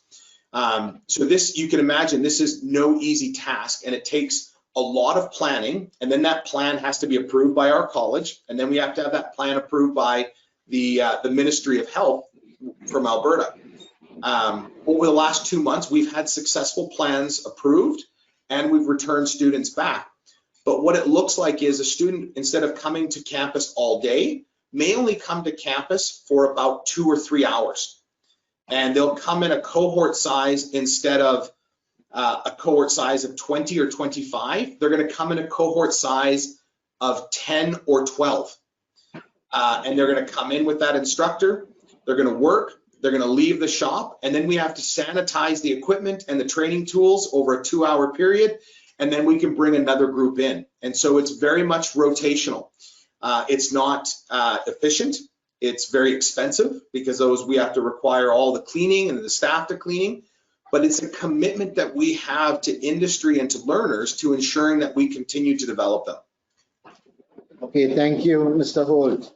Let me pass over a couple questions to the next presenter, Mr. Marquez and Mr. St. Clair. And in their presentation, they would have highlighted that their program runs for approximately 3.5 years, 1 year in the training facility and 2.5 years on the job training. While the presentation delved a lot into the training facility and so on, can you share some of the details on the structure of the on-the-job training and how it takes place in the work environment post-COVID-19? Okay, good morning, everyone. The apprentices or trainees are assigned to trainee crews. The trainee crews have instructors who would have prepared both with regards to their skills in terms of passing on the knowledge of vocation. And also now, because of COVID, they have to also be to manage the interaction. These apprentices based on the social distancing and so forth, and they ensure that they monitor their interaction so that we understand that the training objectives are met. All right. So is there any particular structure or approach when the training goes on the job for training? Right. There are a number of strict objectives. The training must go through these objectives. Generally, major practice initially is without electrician or even a linesman. Most of his major work is done initially with no supply, no electricity. Eventually, near the end of the program, he's brought in to work on live electricity and so forth. But initially, his entire work is based on getting his motor skills in, using no live electricity. Mr. Sedley, as you mentioned, high electricity and voltage and so on, it's a high-risk area. What sorts of precautions or safety guidelines are in place for apprentices or people who are being trained on the job in this area of work? Right.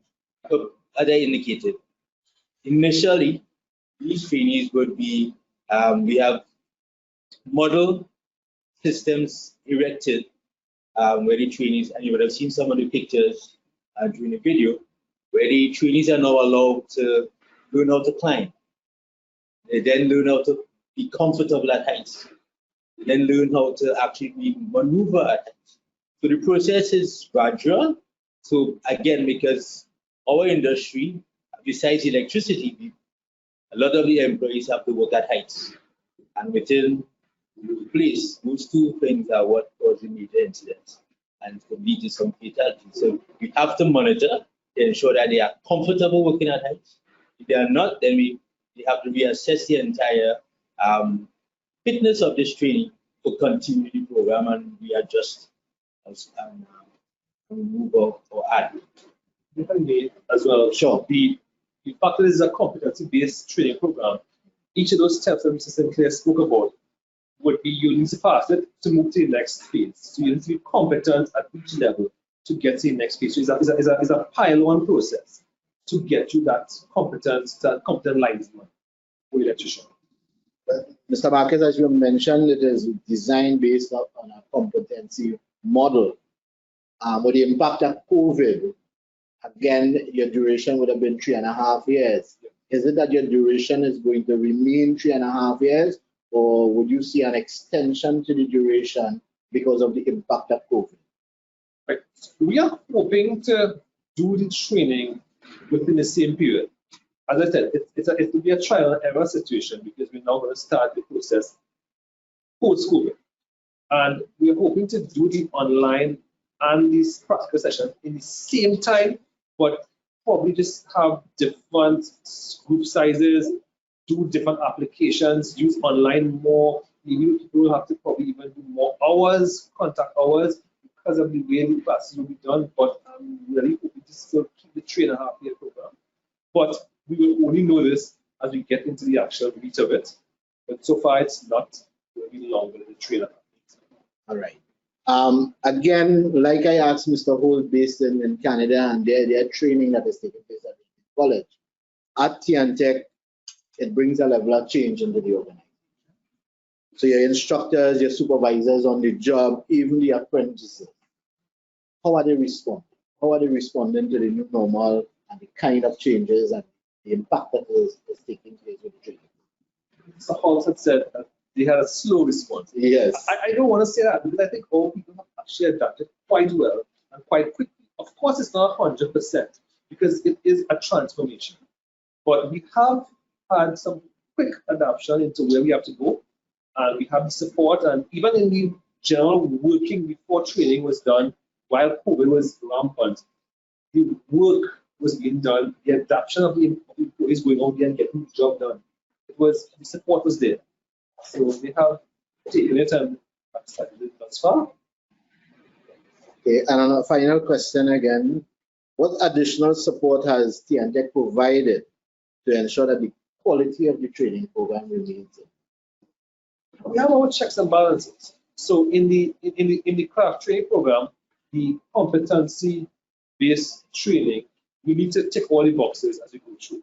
So the instructors are aware, and the method of training may have changed, but the end result of what we need to get into the competence has not changed. So the checks and balances are already built into the system to move forward. A question for both Mr. Holt and Mr. Marquez. How are you providing guidance and counseling for trainees or apprentices within this COVID time? Well, go ahead, Mr. Marquez. So on our end, and you're talking about the apprentices and the or trainees, as the case may be. Right. So within this period, as I mentioned in my presentation, the instructors now have a more peer role. They are closely paired with the trainees, and they are basically more of a body system. And we do have also systems in place for employee assistance in case of any issues where they need to go for any type of psychological help. So we have that in place for them, but we also have a more mentor type relationship with the trainees at this point. So it's a closer knit relationship to assist them through this process, because it's not going to be easy to change how you did something a couple months ago to how you're going to do it now. So we are there, and the HR department will also assist with ensuring that they get the mentorship at the level as required to assist each trainee, so there will be no fallout from the COVID situation. Mr. Holt, you care to comment on that? Sure. I'll approach it from two fronts. So one, our instructors, again, very similar, have to shift to a peer mentoring role. But one of the things that we noticed in April and May is our instructors were getting what we called virtual meeting fatigue.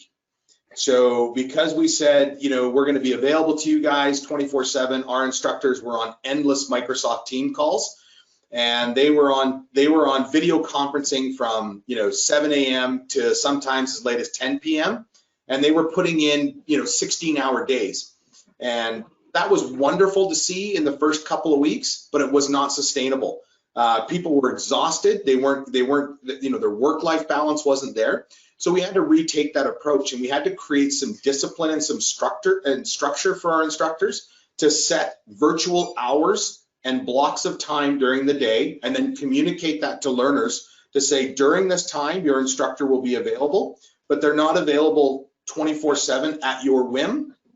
But nonetheless, we still needed some resources for trainees, students, and apprentices if they needed that. So our student counseling centers created online portals for students to connect with through various forms and platforms. We also partnered with external health authorities and community agencies for well-being and mental health that were outside of our college hours.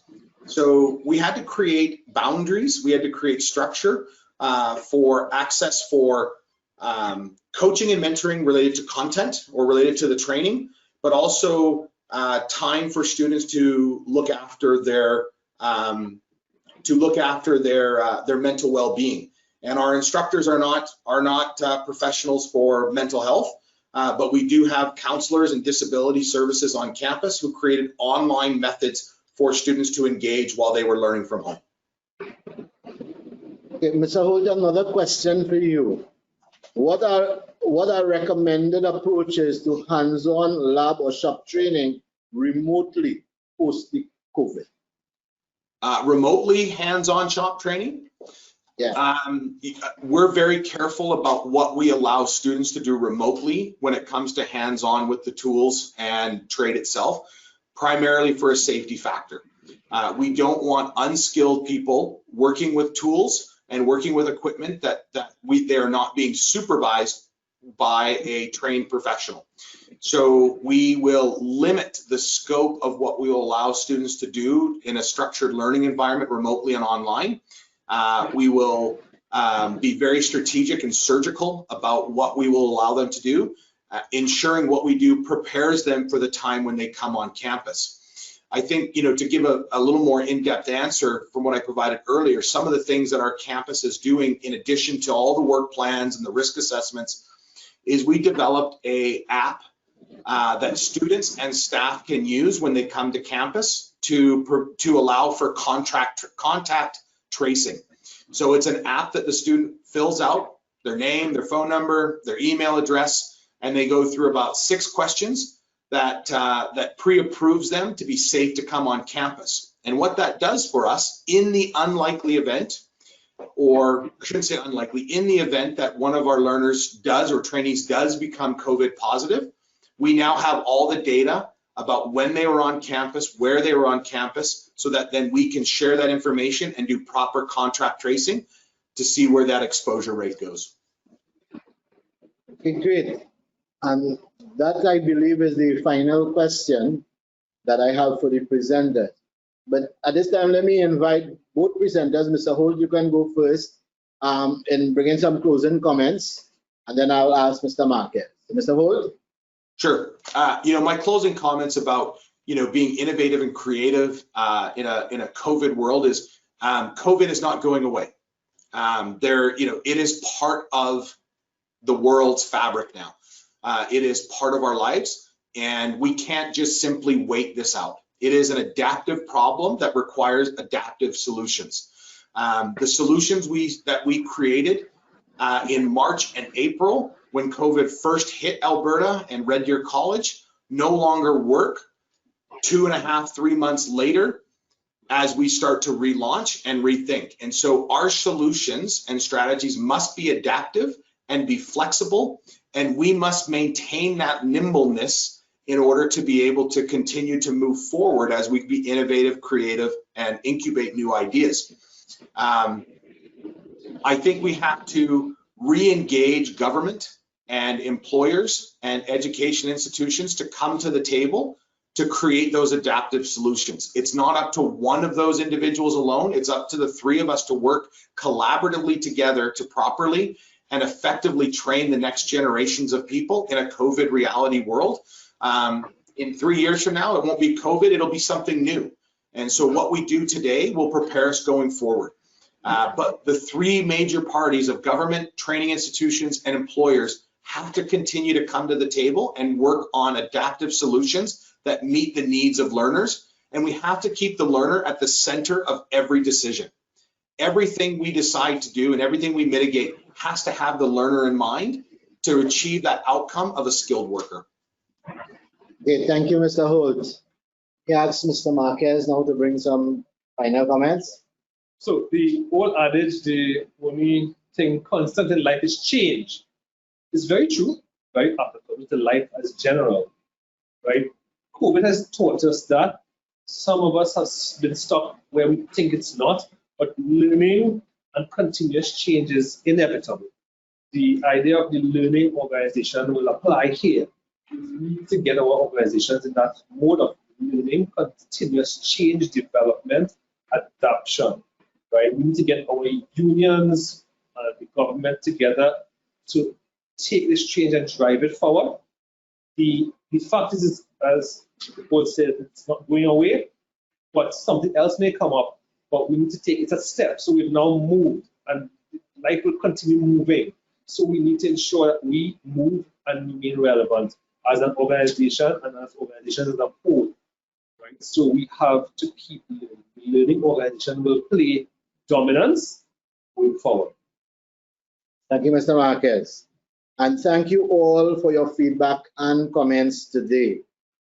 I would like to thank both Mr. Holt and Mr. Marquez and Mr. St. Clair for joining the NTA TVET convention and sharing their approaches to training in the workplace post-COVID-19.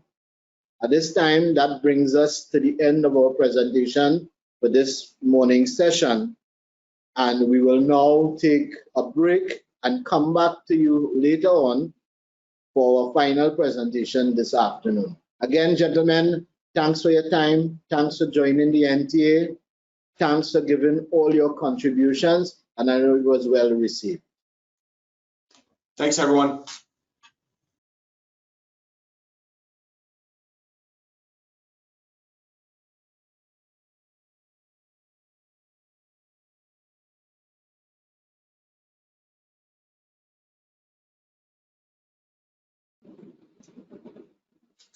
Good afternoon, ladies and gentlemen. Welcome back to this afternoon's session. My name is Kevin Lafon, and I'm the PLR coordinator at the National Training Agency. I will be hosting or moderating this afternoon's session. For those of you joining us for the first time today, it is my hope that you enjoy what promises to be a very enthusiastic, informative session. So without delay, it is now my privilege to introduce to you our last presenter for the day, an avid environmentalist with over 30 years experience in design, engineering, and technical training. During this period, he would have had the responsibility of managing and training the development of graduate engineers, technicians in the field of manufacturing engineering, in addition to mentoring researchers in the creation of new and innovative technologies, products, and systems for manufacturing in Trinidad and Tobago. His qualifications include a Bachelor of Arts degree in management from Athabasca University, Canada, a Master Craftsman Diploma in Mechanical Engineering, Germany, a postgraduate certificate in Design of Jigs and Fixtures, India, a master's degree in industrial innovation, entrepreneurship, and management from the University of Trinidad and Tobago, and just completed a doctorate of business administration from Edinburgh, Napier University, Scotland, UK. Welcome to the General Manager of Training Industrial Services at MIC Institute of Technology, Mr. Brian James. Thank you, Kevin. And it's a pleasure for me to be here to take part in this TVET convention.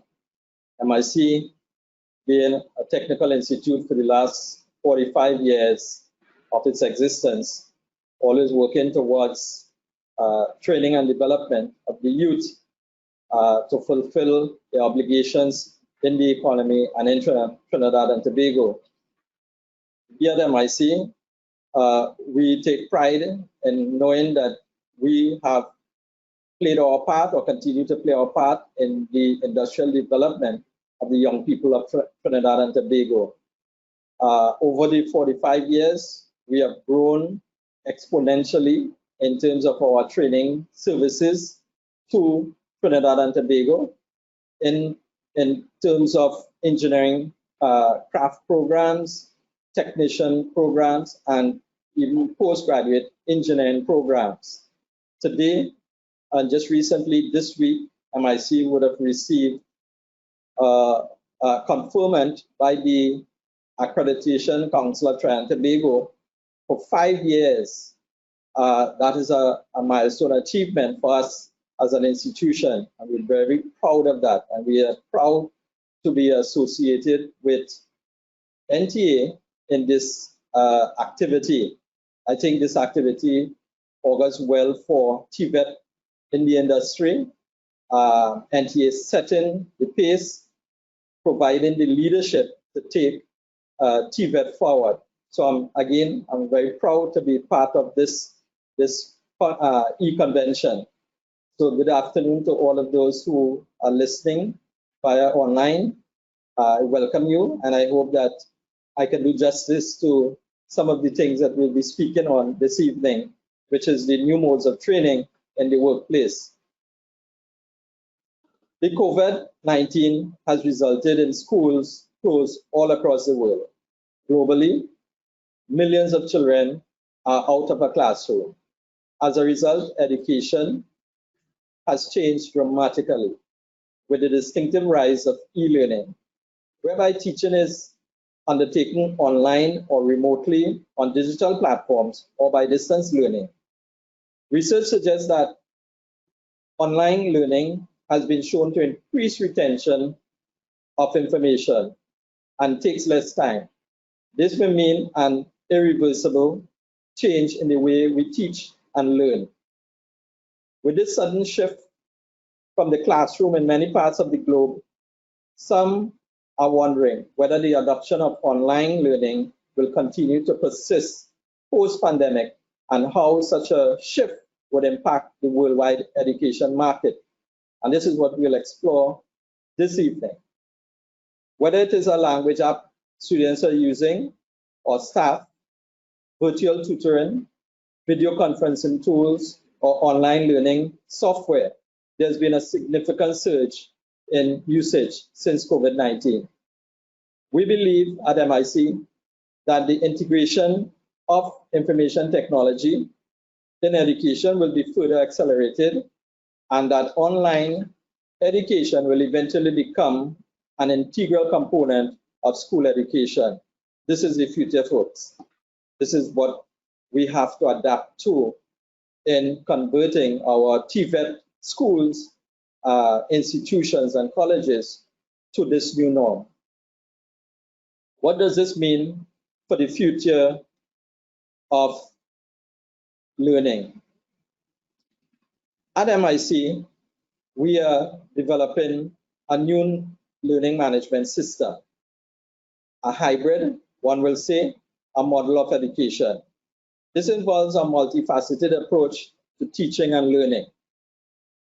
This new learning management system will span many different forms of online modes of training, and it will be integrated through several different platforms. There have already been a successful transition amongst many of universities worldwide. We have seen, and I went to, when doing the research for this presentation, I researched a university in China because we are all hearing that this whole COVID experience started in China. And I wanted to see what China was doing that will provide change. And what China actually did in the first 2 weeks of this COVID experience that they experienced there, their universities, college, and institutions took 2 weeks to transition to all courses online. I know in Trinidad we might take 2 months, but in China they took 2 weeks. That's how fast the transition was needed to make the change in light of COVID. In China, they use a ding talk, what they are now calling a smart campus. I think in the future for Trinidad and for technical institutes and institutes like MIC, COSTAT and YTEP, all of us have to work towards converting our institutions to smart campuses. That is the new norm, and we can't get away from it. Virtual teaching enables lecturers to reach out to their students through different forms and modes of training, through group chats, video meetings, and also document sharing. especially during this pandemic. We believe that traditional offline learning and e-learning can go hand in hand. What I've put up here, and it brings us to the point, is for us to assess different modes of online training. How do we deliver this online that we are hearing people talking about? You would see in this slide, I mentioned different modes. We talk about Google Classrooms. We spoke about Microsoft Teams, Moodle, Skype, Microsoft 365, Commonwealth of Learning, eLibrary, and how-to video tutorials. These are basically what MIC use presently. In our conversion and our attempt to convert to the online mode, we started to use some of these platforms. The Google platform, come to go into it a little bit, really is a replication of a standard classroom. So when you get into a Google Classroom, what you would normally see is a blackboard that you as a teacher or instructor can use to reach out to your students or for delivery of your online program. Google, Microsoft Teams, Skype, Zoom, all of these are free softwares. So you being an instructor in a TVET institution, it's easy for you to just go online, Google Classrooms, and it will come up for you to register yourself on the platform, and you're ready to start. It's that easy. You can, again, on YouTube, there are videos on Google Classroom, how you can learn how to use this platform. And I have seen some of my instructors adapt so quickly to using these types of platforms that it doesn't take a rocket science. It does not take any amount of training and development for you to transition from what we call the traditional training modes to now an online mode. So in terms of Teams, Microsoft Teams, we have been using this since COVID, mainly for staff meetings, for collaborating with staff while they're at home and having meetings online. And this again is a free software. Again, you just go up online and you Google it and you register for Microsoft Teams. And it's such a easy platform to use.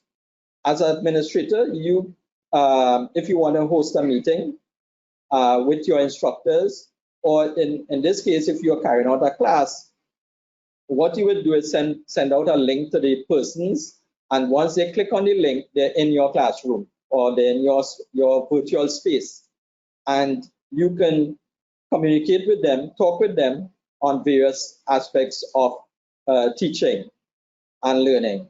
So these are very easy, very they're very easy to adapt to as someone now getting into the online business in terms of transitioning from the traditional practical source of teaching and learning.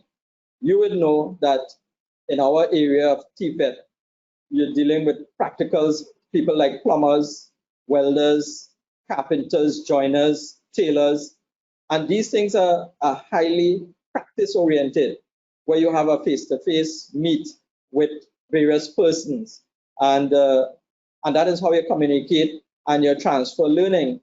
But in an online environment, some of that could be done online, so that in MIC, we have what we call a dual system of vocational education, similar to what we're talking here, in that theory is done in a classroom and practice is done in a workshop or lab. But in this case, the theory, which occupies 25% of the school coursework, and the practice 75%, that theory, that 25% theory can now be done online. So you don't have to be in a classroom in in a center to carry out these things. And this can be done by Google Classroom, Microsoft Teams, Skype, and Moodle. MIC invested in a Moodle software, and this Moodle software, it was designed and built basically for classroom delivery of online training. So it was built specifically for that. So you find that it has many advantages and disadvantages in using the Moodle platform for doing online training, whereby Microsoft Teams and Google Classrooms and Zoom, they're all communication type platforms for communicating with persons. The Moodle, however, has an advantage that it was specifically built for teaching and learning. And it's easier to use when you get the hang of it. And going on to Microsoft 365, what we've noticed is that at MIC that although you're using these open source type of delivery platform, training delivery platform, some of them may not always be stable. Sometimes they may just drop off. You may be talking with someone and it may just drop and you will lose connectivity. So what you need as an institution, and if you're serious about going ahead into the online delivery, you would need a more stable platform to work with. And so what MIC has done is that we acquired a Microsoft 365-degree platform. Now, what this platform does is that it gives you access to a cloud environment. So what it does is that you can put all of your programs, you could share all of your lessons, all of your content on this platform. And you have like Microsoft Word, Microsoft Excel, Microsoft PowerPoint that the user could have access to. Now, there's an important point to note here in that the reason why you'd want to use a Microsoft 365 system is that it gives standardization of your content and what you're doing, what you're using on your content. What you'll notice is that even though you're operating from a remote console, sometimes your version and the teacher version may be different. And if you try to upload the teacher version, it may not work on your system. You may need to do an upgrade. And so you get complications when running your classwork.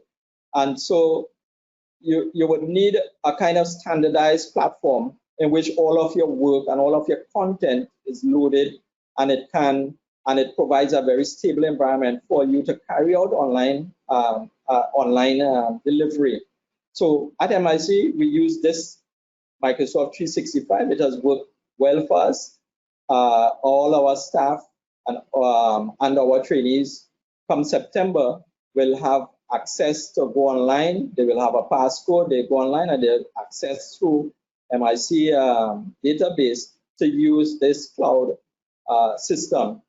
And so if as an instructor you want to do a lesson on Microsoft Word, you can go on this system and the software is there. So you don't really need to have a Microsoft version on your computer because you're operating from an online mode. And so it standardizes the system. Another thing that we used was the Commonwealth of Learning. And we use this as a training mode for getting our staff up to scratch on distance learning. And what the Commonwealth of Learning is, it is a governmental organization created by the Commonwealth heads of government in 1987 to promote the development and sharing of open learning and distance education knowledge, resources and technologies, hosted by the Government of Canada with headquarters in Buena Bay, British Columbia. COL, as its acronym, COL, is the world's only intergovernmental organization solely concerned with the promotion and development of distance education and open learning. So you find that even without going and expend money to assess training and development. Call is ready. It is a free learning for persons wanting to do distance learning. It operates through the Ministry of Education. You can, through your institution, apply to the Ministry of Education, and they will give you access to do this training online. For anyone or any instructor or teacher wants to do this training, they can go in and do the course, and you get certified after as a distance trainer, distance education trainer. We have also put in place like an e-library to help in the support of the online distance learning. So you find that students now, if they want to do research of assignments, or even the teachers want to do research in preparation of their assignments, we have gotten a license agreement for using a database of educational resource that our instructors, our teachers, our students could go on and access in preparation of their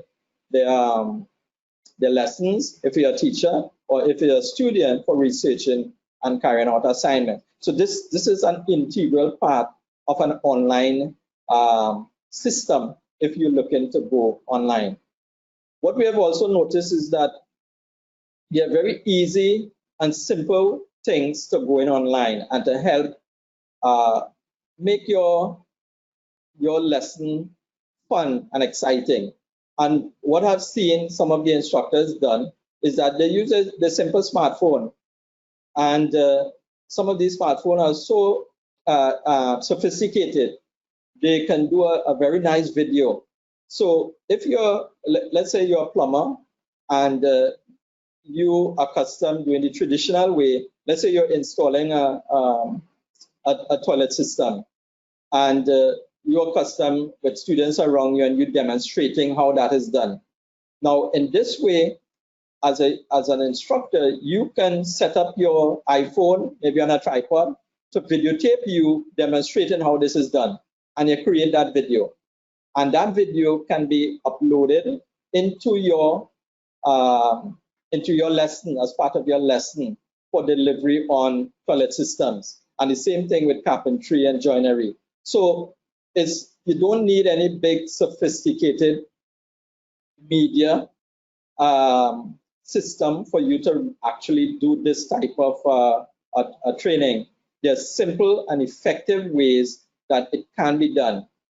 The 21st century TVET ecosystem is the new learning architecture, and sometimes you will see that you need a combination of those types of systems through virtual reality, through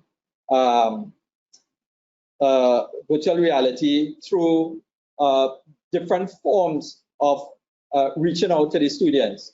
At MIC, what we have seen is that we have gone to a virtual welding at MICIT, and this was maybe about 10 years ago. We didn't know at that point in time it would have been the thing to do. So, and what we had done back then is that we have seen that welding was a dangerous process, and people can get hurt if they don't know what they're doing. And so you needed a preparation of the welding process to expose the trainee to how welding is done. And so you're almost like you're doing a simulation of the process, so that what that does, it cuts down on the time, it cuts down on materials that you use. You learn the techniques in welding online, so that when you reach the welding booth, you're halfway there already. You're not starting from scratch. And so this reduced our cost, because we at that time thought that welding was an expensive course to run. And it was one of the most expensive courses in MIC list of courses that we provide. And so by using this virtual welding system, it reduced our cost considerably. And you would find that if you go to that next level of virtual learning, your institution can reduce its costs. You might have a higher capital cost up front, but down the road, it will be reduced. Now, you may ask yourself, after all of this, how do I choose the best option? How do I know what to do? Well, picking the right virtual training method for your trainee students does not always involve just deciding over the most innovative or latest trend. As a leader of a training project, you should ask yourself the following questions. What are the training goals? What are the target audience? What type of content is being presented?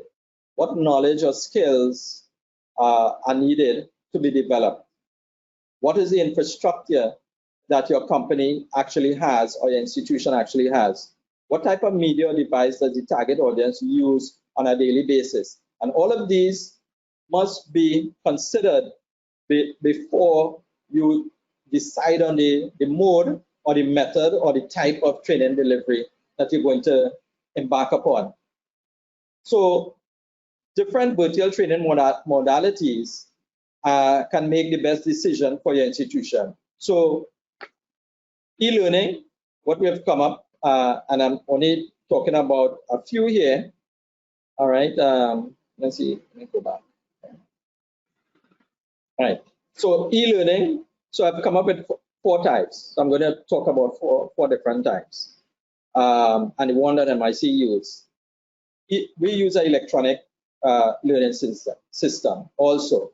So it's a combination of e-learning, blended learning, mobile learning, and ubiquitous learning. So those are the 4 areas that we felt are best suited for what our environment. So under e-learning, it's self-paced, it's web-based learning approach in which participants use technology to access the training. No instructor is involved. It is delivered asynchronously.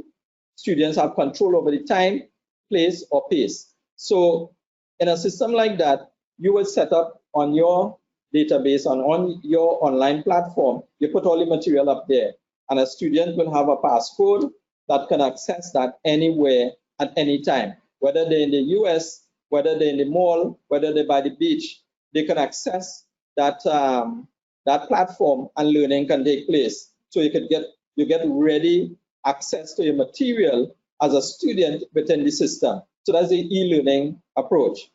What at MIC we chose to do, because of our TVET and our practical courses, we use a blended learning approach.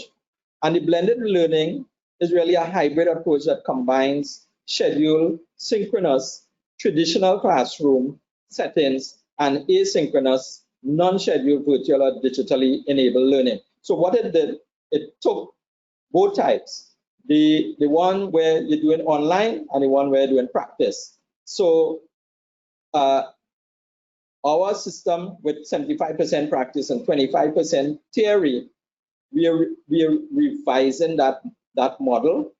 Our curriculum specialists, people are sitting and reviewing the curriculum to make the changes to see if some of the practical content that you would normally do in the workshop can be done online through videos and through virtual type of training.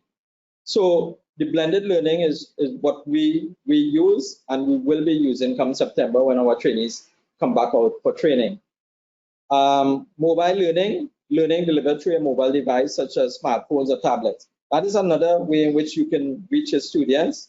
What we have seen is that sometimes you can send a lesson to a student through WhatsApp or through an email. So it don't always have to be a sophisticated system. You could communicate with the students through very simple means and get the same result. So in ubiquitous learning is the evolution of the mobile learning. It involves making training available across all channels. Anywhere and anytime, learning activities can be accessed and daily tasks can be done. So those are the 4 really areas that I want to talk to you about. right? But online learning goes without challenges.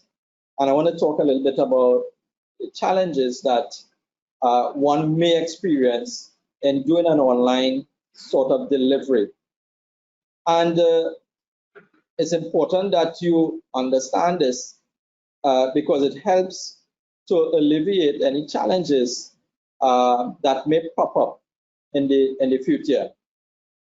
So to overcome at MIC, our student population come from various socio-economic backgrounds. And we must appreciate the fact that some of the students are without reliable internet access and or technology and may struggle to participate in digital learning. It's a reality that we as trainers and administrators have to accept. Not everybody has a laptop. Not everybody has a sophisticated smartphone to access this type of training and development. And so consciously, you have to take that in as an institution and understand how are you going to reach to your students, so those who don't have the laptop and those who don't have the smartphones. So the gap, when I looked at the research, the gap across countries between income brackets within countries, for example, 95% of students in Switzerland, Norway, and Australia have a computer to use for their schoolwork. So they are ahead of the game. Only 34% in Indonesia, right? And this is data coming from the OECD, right? So you see that there's a big gap. And I think in Trinidad, there will be a gap, especially for persons who are socially displaced in our environment and accessing our training. There's a significant gap from those privileged and disadvantaged, and the backgrounds are different. So we have to take that into consideration. So how do we do this? One of the things we do was adapting to the online delivery. And this is what MIC is presently doing. MIC has decided to revisit and upgrade to a newly designed online curriculum, and that is presently taking place. We are transforming all our curriculum material for all our programs, all our courses to this online mode, as far as it can take it, as far as it can receive the online delivery. So there's a theory, there's a virtual, there's a practical modules of the program. So what we have done is upskill our instructors for online delivery. So right now, as we speak, we have 250 instructors doing online training throughout our program. So that is in readiness and preparedness for online in September. But when the thousands of trainees come out, these instructors will be faced with them. And most of them may be home, right? So we have to learn to reach them. And how do we communicate? It's by upskilling our instructors in these various platforms, these various modes of delivery, so that they develop the competencies to reach the students effectively. What we've also done is develop a rotation for our practice training. So we recognize that students must do practice, can't get away from that. They have to do practice. And so it's about scheduling and enforcing the distancing regulation by the Ministry of Health. So, they've said, okay, it can't be you have to be 6 feet apart. So, you can't have a class with 20 persons again, or 25 persons. Now you have to have a class with maybe less than 10 persons, or maybe six to 10 persons. So in any one day, you can only train 6 to 10 persons in a particular class. So you now have to schedule, rotate your students for who would be in that classroom at that particular time. So while some are doing online, some could be doing practice in the classroom and then maintaining the distancing regulation by the Ministry of Health. So rotation is an effective way to get around the training. And this by itself is an innovation. You can we use our HSC department to help guide us in this, in terms of how do we set up the classroom, how do we set up the labs, how do we set up the workshop to ensure that distancing regulations are enforced and teachers are well aware of it when carrying out a practical class in the workshop. Is learning online effective? This is a question a lot of people ask. Is it effective? Yes, for those who have access to the right technology, there's evidence that learning online can be more effective in a number of ways. Some research shown that an average student retains 25 to 60% more material when learning online compared with 8 to 10% in a classroom. This is mostly due to students being able to learn faster online. So the research has shown online learning is really better in some regards, not in all regards, in some regards. So e-learning requires 40% to 60% less time to learn than in a traditional classroom setting. Students can learn at their own pace, going back and reading, rereading, skipping, or accelerating through concepts as they choose. So it's not like a one and done. If you don't understand a concept, you can repeat that video or that class session over and over and over until you understand it. So these are some of the techniques adapting to the curriculum, upskilling of instructors, new rotation. Now, in closing, I want to highlight some of the things that MIC we are doing. Adapting to the online medium and most innovation ways possible is the only way forward. And I say that without any malice, is the only way forward. You have to adapt. There's no alternative to this. You have to adapt to this online teaching and learning mode. It will bring back the students to the virtual class and engage them productively. Besides keeping continuously learning, our online learning platform has been designed to cater to the blended learning needs of the TVET space. In TVET space, both practical skilling and knowledge components are equally important. The percentage would vary depending on the nature of the job. The vision of the platform, if you're using a platform, is to leverage the technology advancement to providing skills-based learning to our trainees, even after this crisis gets over. And we don't foresee this turning anytime soon. The theoretical knowledge part has been incorporated in such a way that the trainees can access them at self-learning for the practice and hands-on training, which is important aspects of TVET. You must use the technology wherever possible. This includes using videos, which can explain everything step by step. We would have to provide training to our trainers that I spoke of on how to take online sessions. Instructors must be given access to other online platforms so that they could learn more. They themselves make use of any source, as I spoke of, using a cell phone and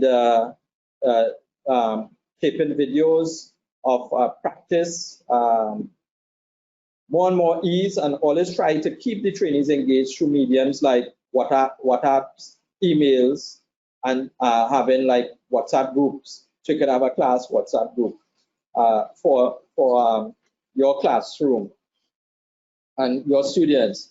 We'd also need to facilitate our trainees with practical training, which they can avail as per convenience in the nearest training center.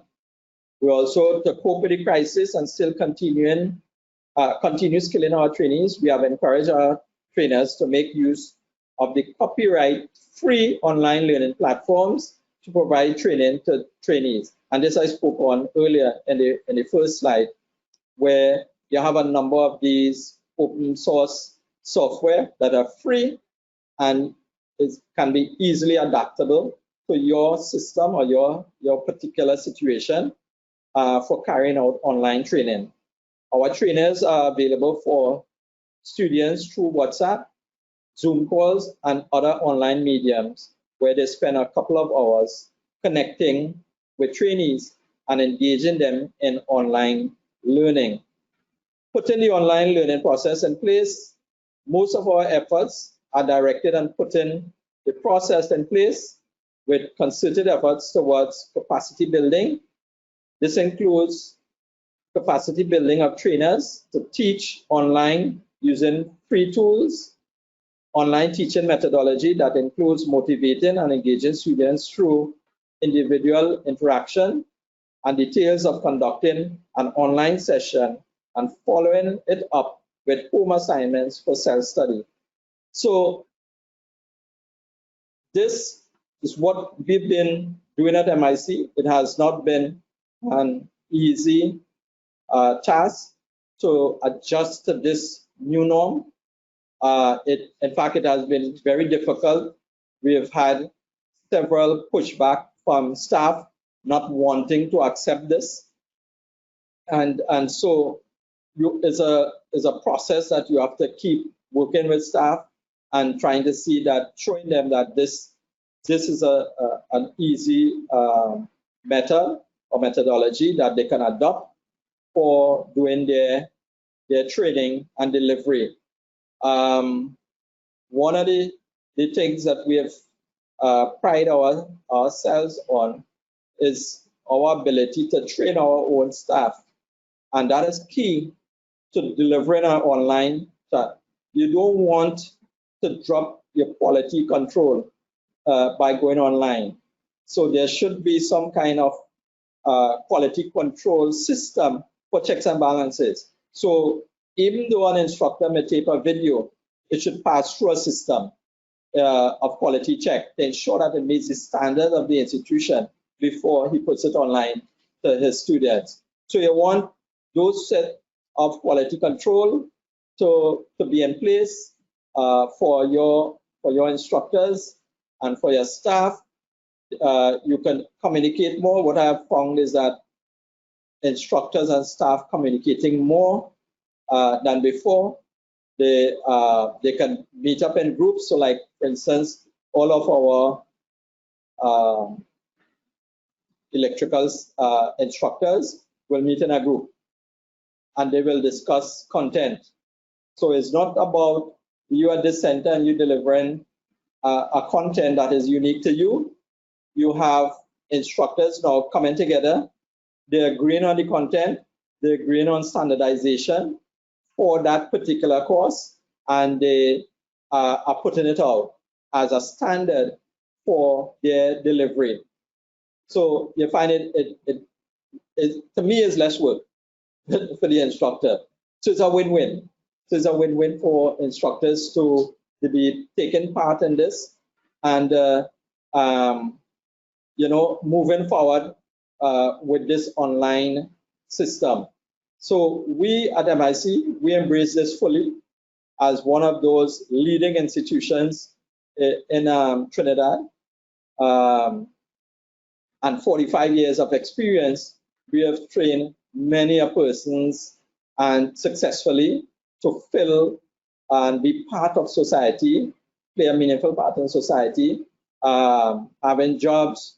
Some of them went on to become entrepreneurs and new innovators, setting up their own businesses. And so we feel that we are obligated as an institution to adapt to this as quickly as possible and share our knowledge as we are sharing now with other institutions to adopt to this. So I want to thank NTA, but I know we're not finished, but I want to thank you again for taking the initiative and for inviting us to talk to the people out there and share our information. Thank you, Mr. James, for that very enlightening presentation. At this time, we want to once again open the floor for our Q&A session. We will start off with some of the questions that actually came from the webinar platform.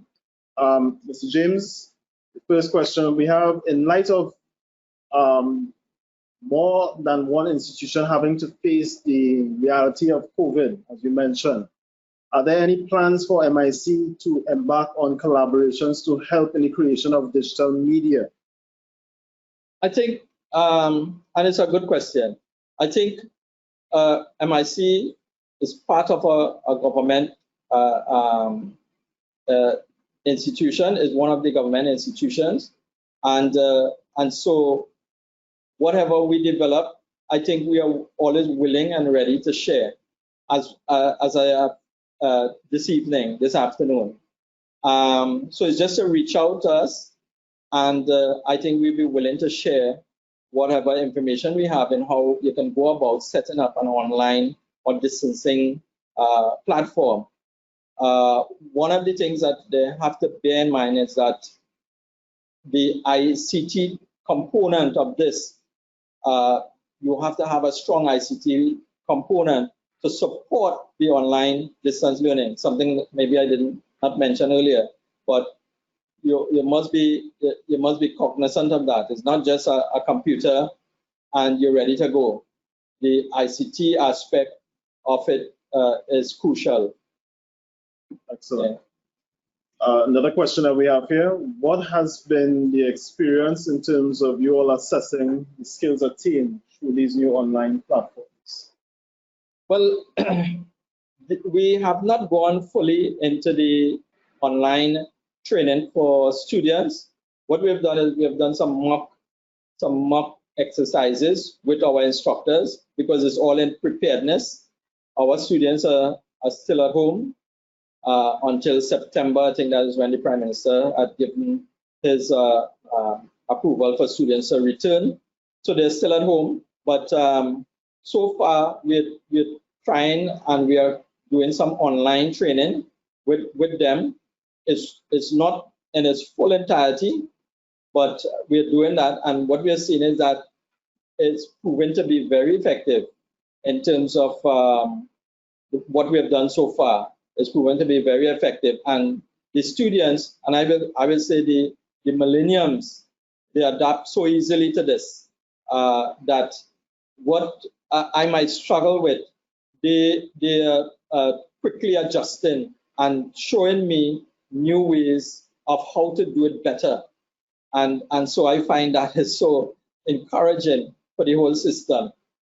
When you have young people able to use the phone and the iPads and the notepads and the computer so efficiently, they adapt to this very quickly. Yeah.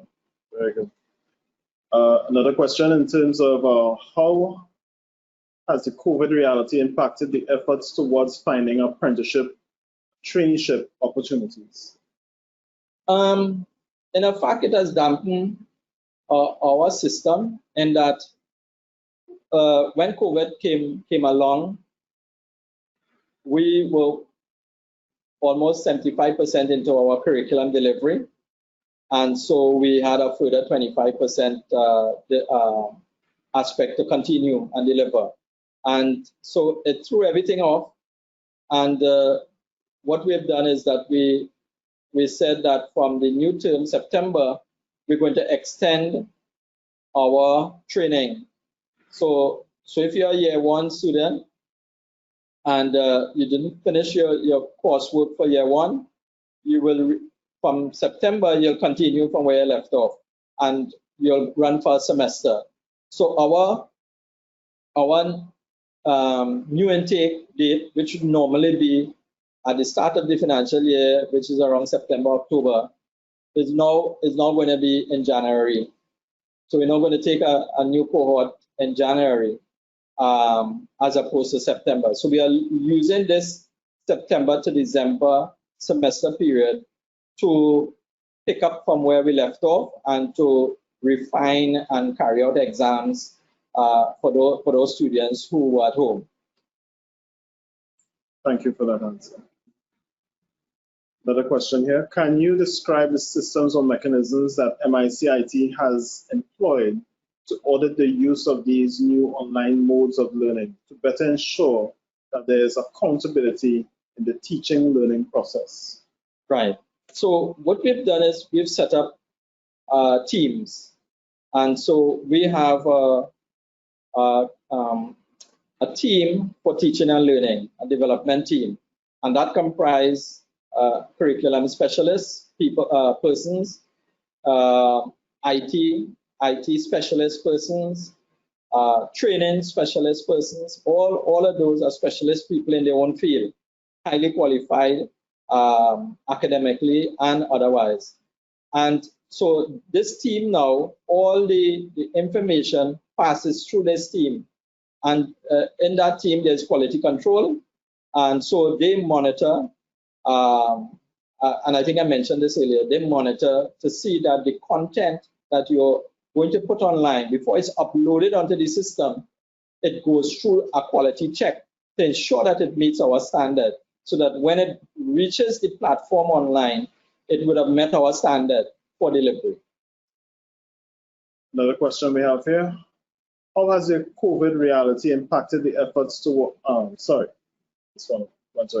what systems has MIC IT employed to ensure that the various types of instruction required to develop competencies using the various approaches that you highlighted in your presentation? Well, again, we meet as teams. We have different types of teams that will handle different aspects of the whole process. Now, what we've done like a project management approach. So we assess the people input, we assess the technology input, and we assess the process input. So when you look at the people input, all those involved in the process and teaching and learning, what is required of them, what information or knowledge do they need to have, right? And so that influences how you're going to carry out your process and what technology you're going to use for facilitating that.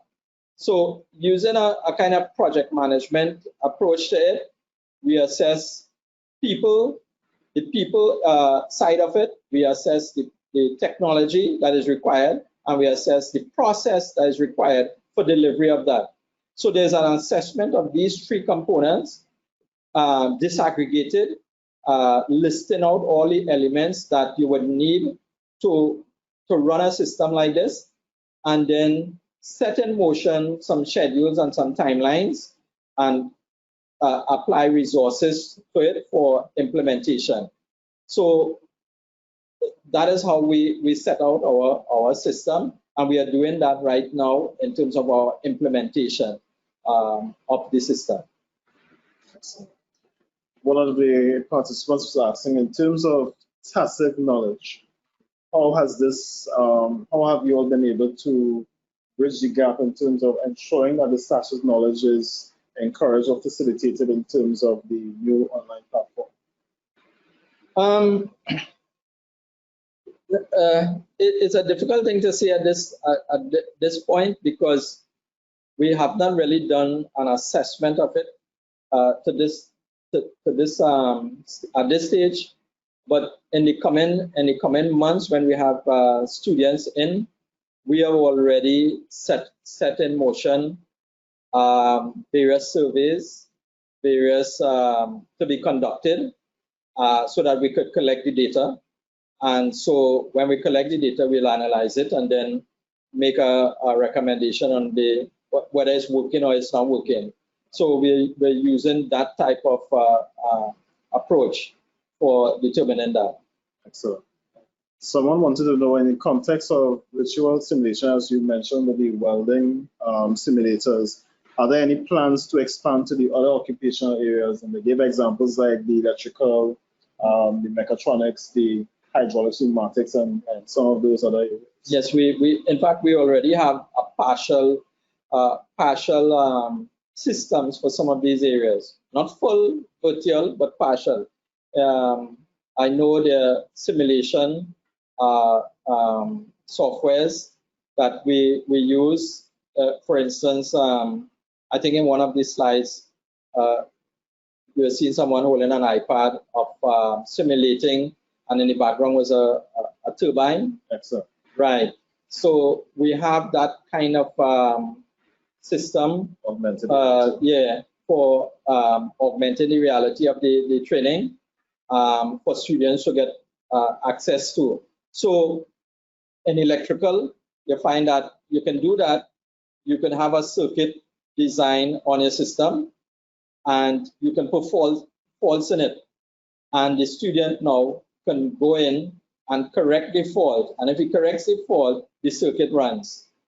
So you can have that taking place online with the students as part of the whole online delivery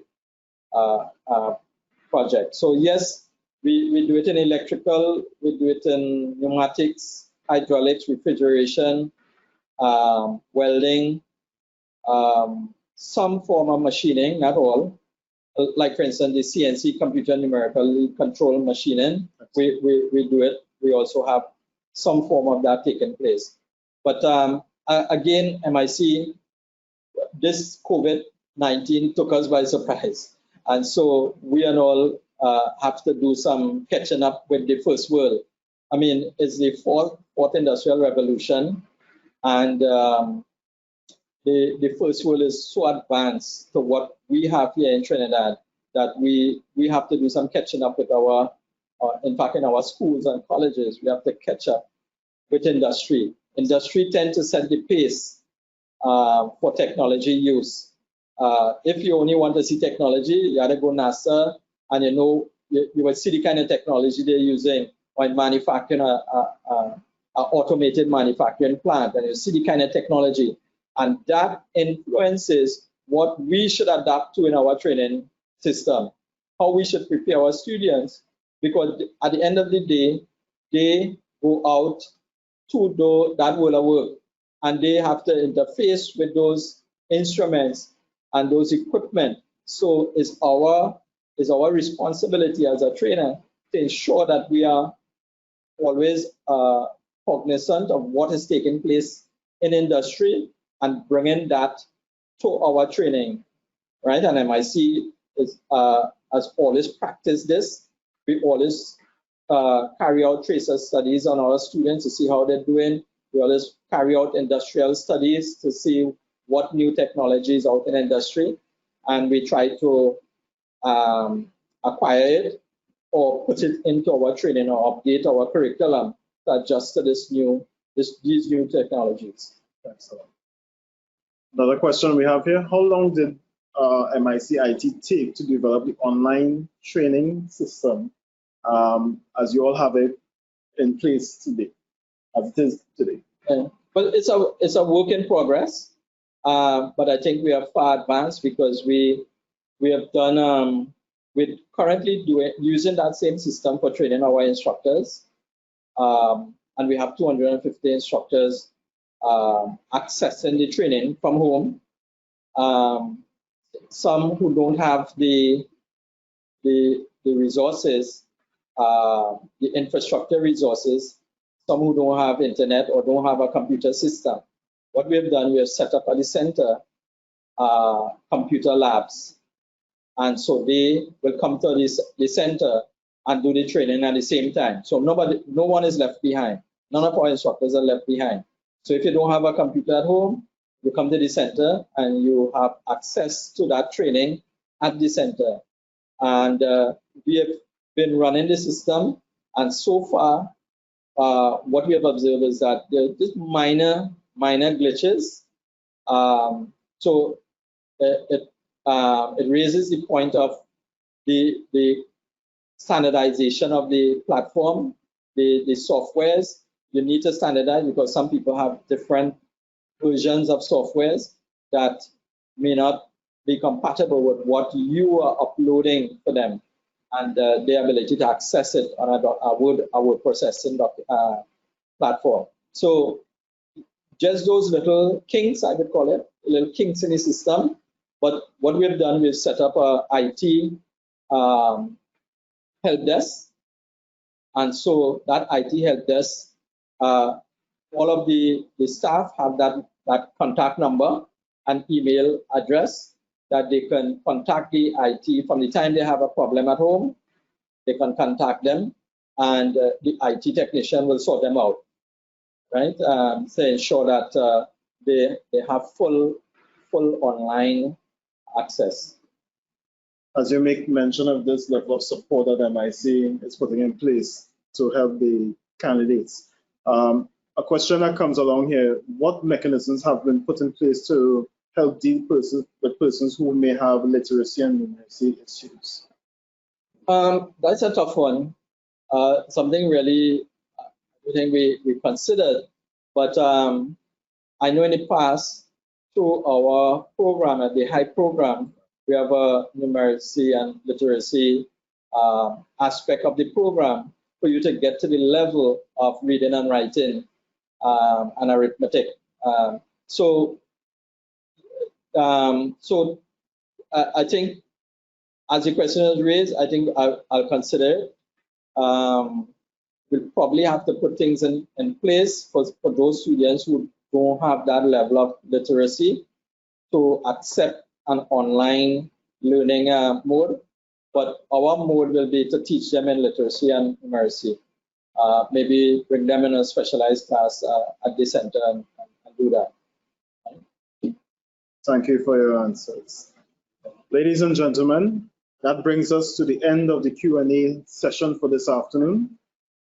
I wish to thank the presenters from today for their insights and knowledge shared with us throughout today's sessions. It is indeed my pleasure to have been able to moderate this particular session, and we look forward to seeing you back for tomorrow's session. Thank you once again for joining us for TVET convention.